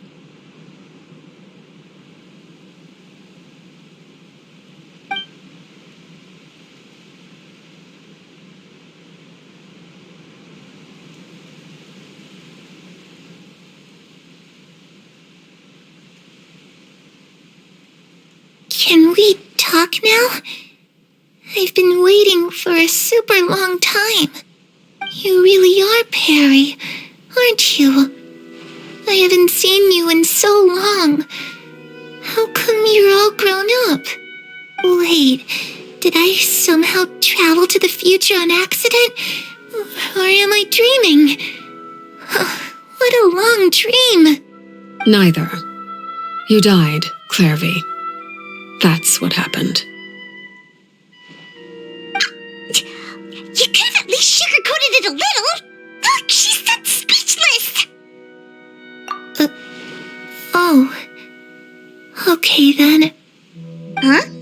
That's it? You accepted it just like that? Yep. If that's what Perry says happened, then I believe her. Perry wouldn't lie to me. Plus, I don't really need to know why I'm like this.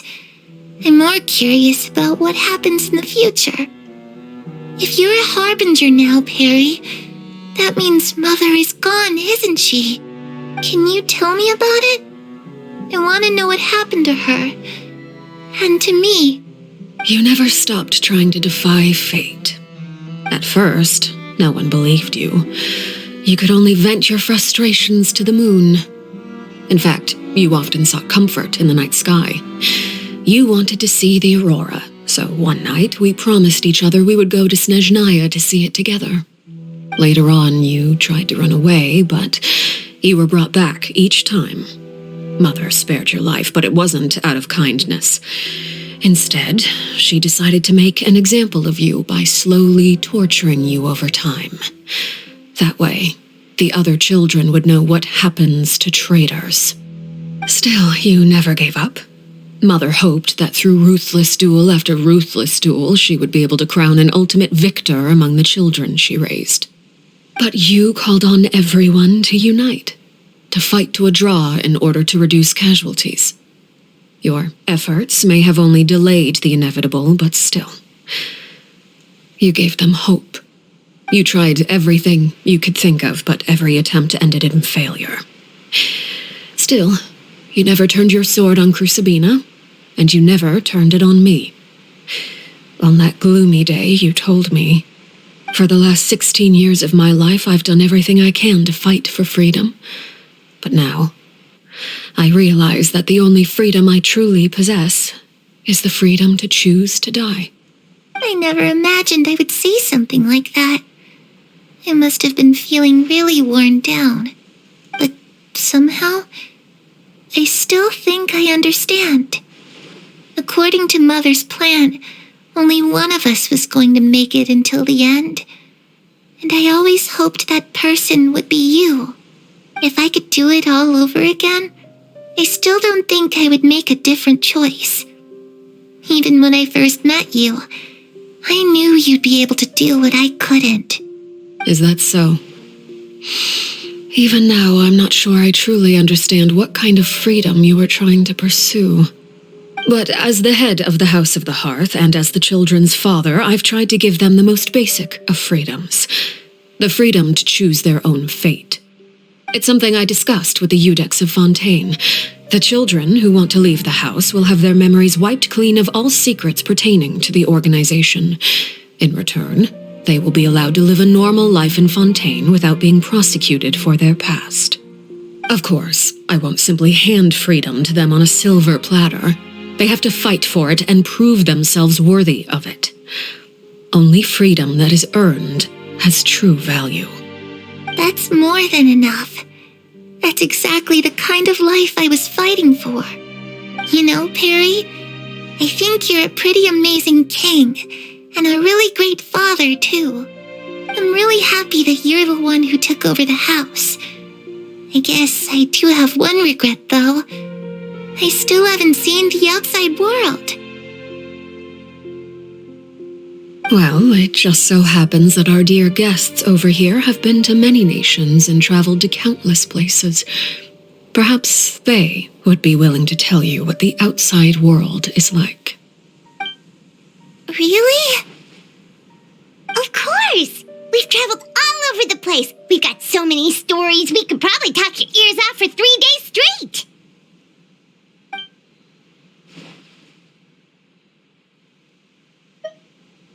I was always too afraid to skip Mother's fighting lessons. But at the academia, I bet you could do all sorts of secret things in class. Things that have nothing to do with studying. I'm just kidding. Being able to study whatever you want without having to fear for your life actually sounds pretty great. Those yokai you mentioned, what do they look like? I once saw a drawing of this one guy with horns on his head and a super scary face. Are there any yokai like that? Oh, sounds like you're talking about an Oni. Yep, we've met one, and let Paimon tell you, they're not nearly as scary as they look.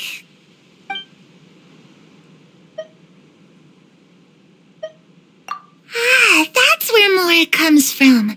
I never knew that before. If I had some Mora, I would buy 3 new dresses. One for me, One for Perry, and one for Mother.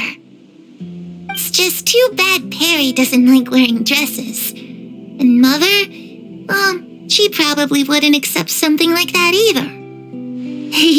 I guess I'd just have to keep them all for me then. I could wear a different one every day. You know, I used to dream of being a bard, playing the lute while singing into the winds of freedom. Even if there was no one there to listen, I would have continued to sing no matter what.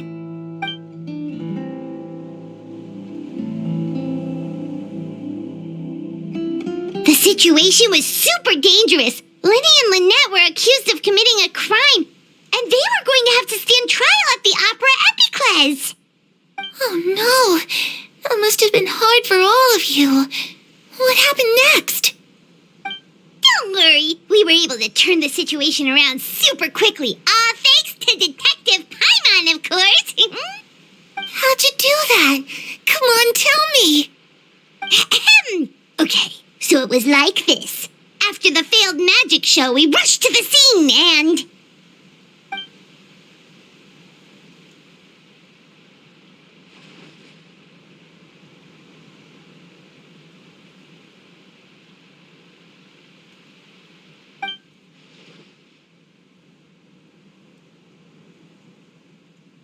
Shadows don't have the capacity to learn or grow. Any new information they encounter is quickly forgotten over time.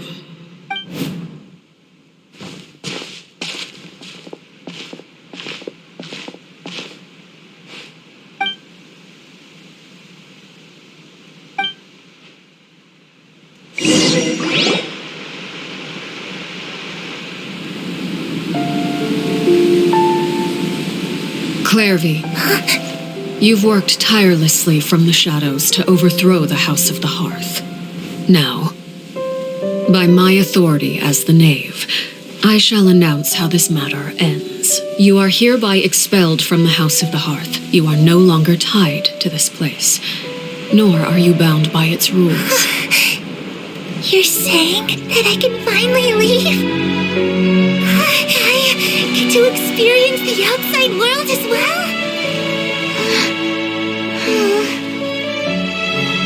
Oh, I almost forgot. There's no getting older for me. Still, seeing who you grew up to be makes me really happy, Parallel. Take care of yourself. Goodbye. May we meet again someday.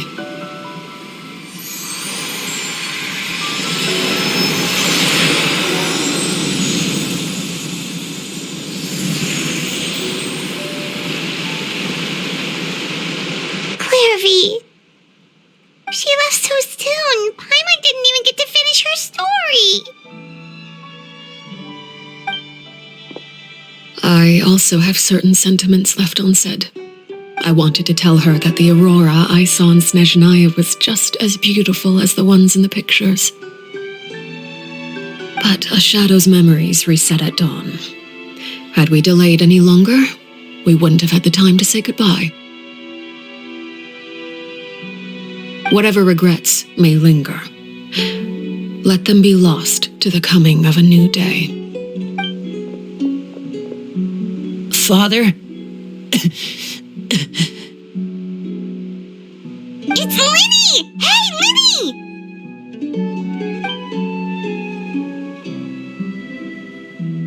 What is he doing back here? Let's go check it out.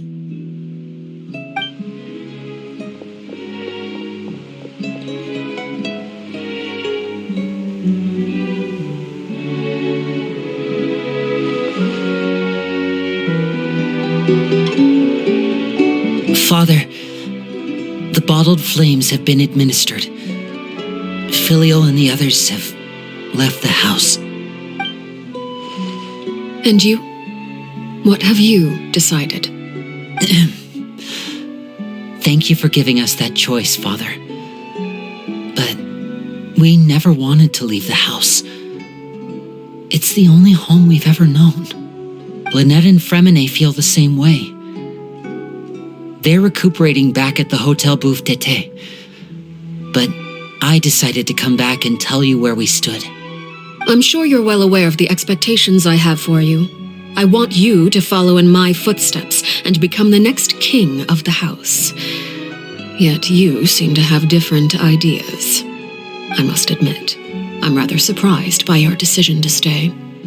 There's nothing wrong with choosing to live a quiet life. Leading this organization is a heavy responsibility, one not so easily carried by someone forced onto the throne. I just never understood what you saw in me. What made you believe I was deserving of that throne? You're brave, talented, and, most importantly, you cherish your family. You would do anything to protect them, even if it costs you your life.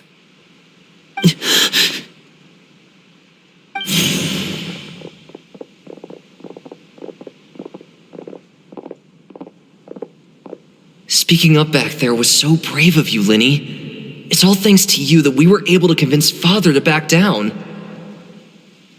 You're a hero, Linny. Hero. Father is the real hero.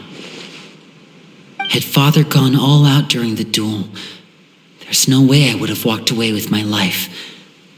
She must have had it all planned from the beginning, from the very moment she suggested a duel. I'm not deserving of that title. I'm not strong enough or smart enough. You're wrong. In my opinion, all you need to be deserving of the throne is conviction and the necessary strength to act on it. We may have different ideas of what it means to be a family, but you can hardly be said to lack conviction.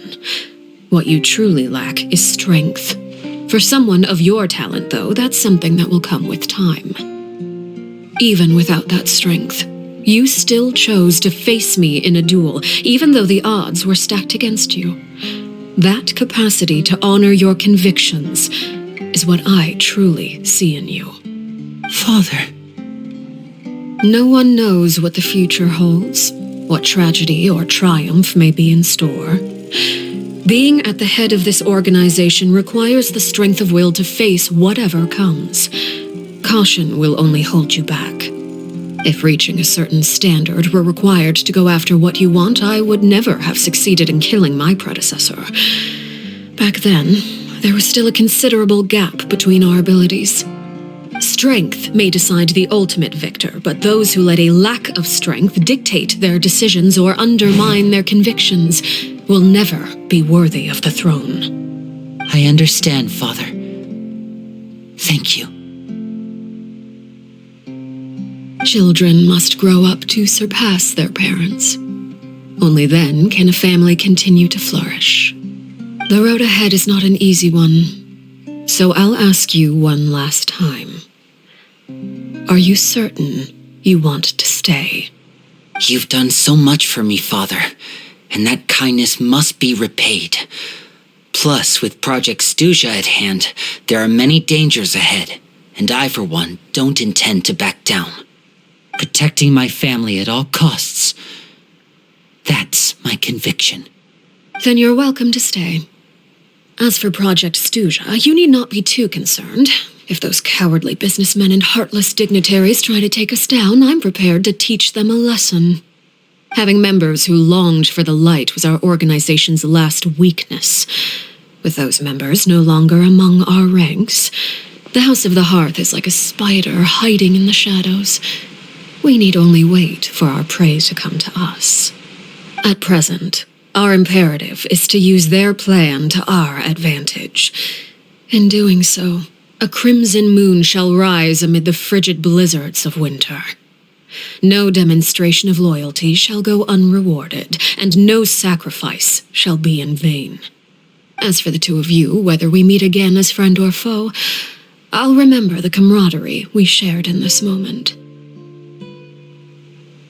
No matter how arduous the journey ahead, I hope we both reach our desired destination.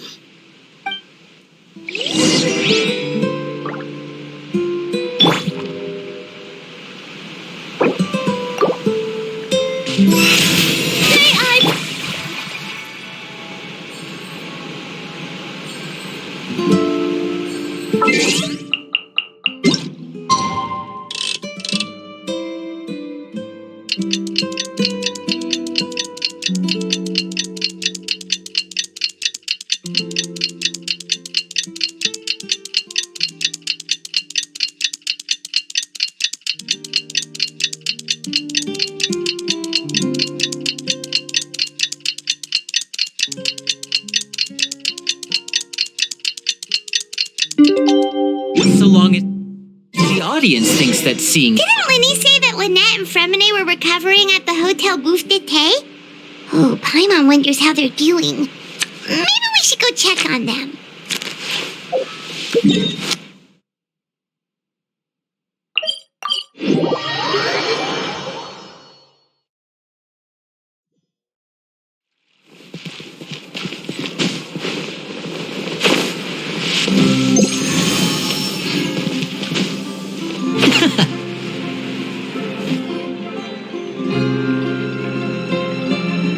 Lynette, Fremine, how are you feeling? Much better. Whew, what a relief! What about you? Are you feeling all right? I knew you'd come out unscathed. Us, on the other hand, well, we've been bedridden for 2 days. I couldn't even turn over. Oh, and I wanted to ask, is Clairvy gone? Linny and the other members have left Poisson and returned to the House of the Hearth. According to him, there haven't been any more sightings of a spirit roaming the house. I see. I'm glad. Father came to check up on us 2 days ago and told us about what happened with Crucibina and Clairvy. Actually, I've met Crucibina before. Wait, what? You've met the former knave? Crucibina died a year after Clairvy. It was during the year between their deaths that I joined the House of the Hearth. Crucibina had an extremely cruel and radical way of doing things. While she was alive, the atmosphere in the house was suffocating. When I joined, though, the experiment she valued so much had already come to an end, and all the people involved, dead and injured alike, were gone. Crucibina never talked about the past with us newcomers. A couple of months after I joined, Father killed Crucibina and burned all her files. With that, the names of all the people subjected to her experiments, Clairvy included, were lost to the flames, along with the painful memories they represented. Father took in Lenny and me a couple months after that, but she never mentioned anything about Crucibina or Clairvy. It really seems like something she was planning to keep to herself. The last time you talked to her, did she mention why she kept it a secret for so long? She said she didn't want us to be affected by the darkness of the past.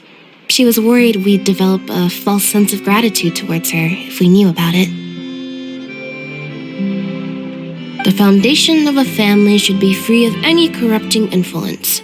Whatever happened in the past, it has nothing to do with who we are now. And that's what Father told us in the end. But I still thanked her for everything. It was only after hearing about what Crucibina did that I finally realized how insignificant our lives could have been. The members of the house meant nothing to her. To say that she valued them in any way, even just as a tool, would probably be giving her too much credit. If Father hadn't taken over the House of the Hearth, I probably would have already... Father rarely brings up the fact that she saved us. She doesn't believe that being indebted to her should be what ties us together. But even if we didn't owe her anything, we would still choose to stay. Because this is our home. We may have arguments or times when we feel wronged. Some people may even choose to leave. But as long as Father is here, we will always have a home. Whether the path before us is bathed in sunlight or shrouded in shadow, we'll follow Father wherever she chooses to go. So I wanted to say thank you for helping us make it through this crisis. Without your help, we could have lost a lot more along the way. Oh, we didn't do anything, really. Of course. You're welcome anytime. Are Filial and Nantoy okay? I actually saw them at a cafe this morning. They didn't recognize me. From what I could tell, they were drinking coffee and talking about one of the operas that started running recently. They seemed happy. If I had to take a guess, I would say they finally found the kind of life they always wished for.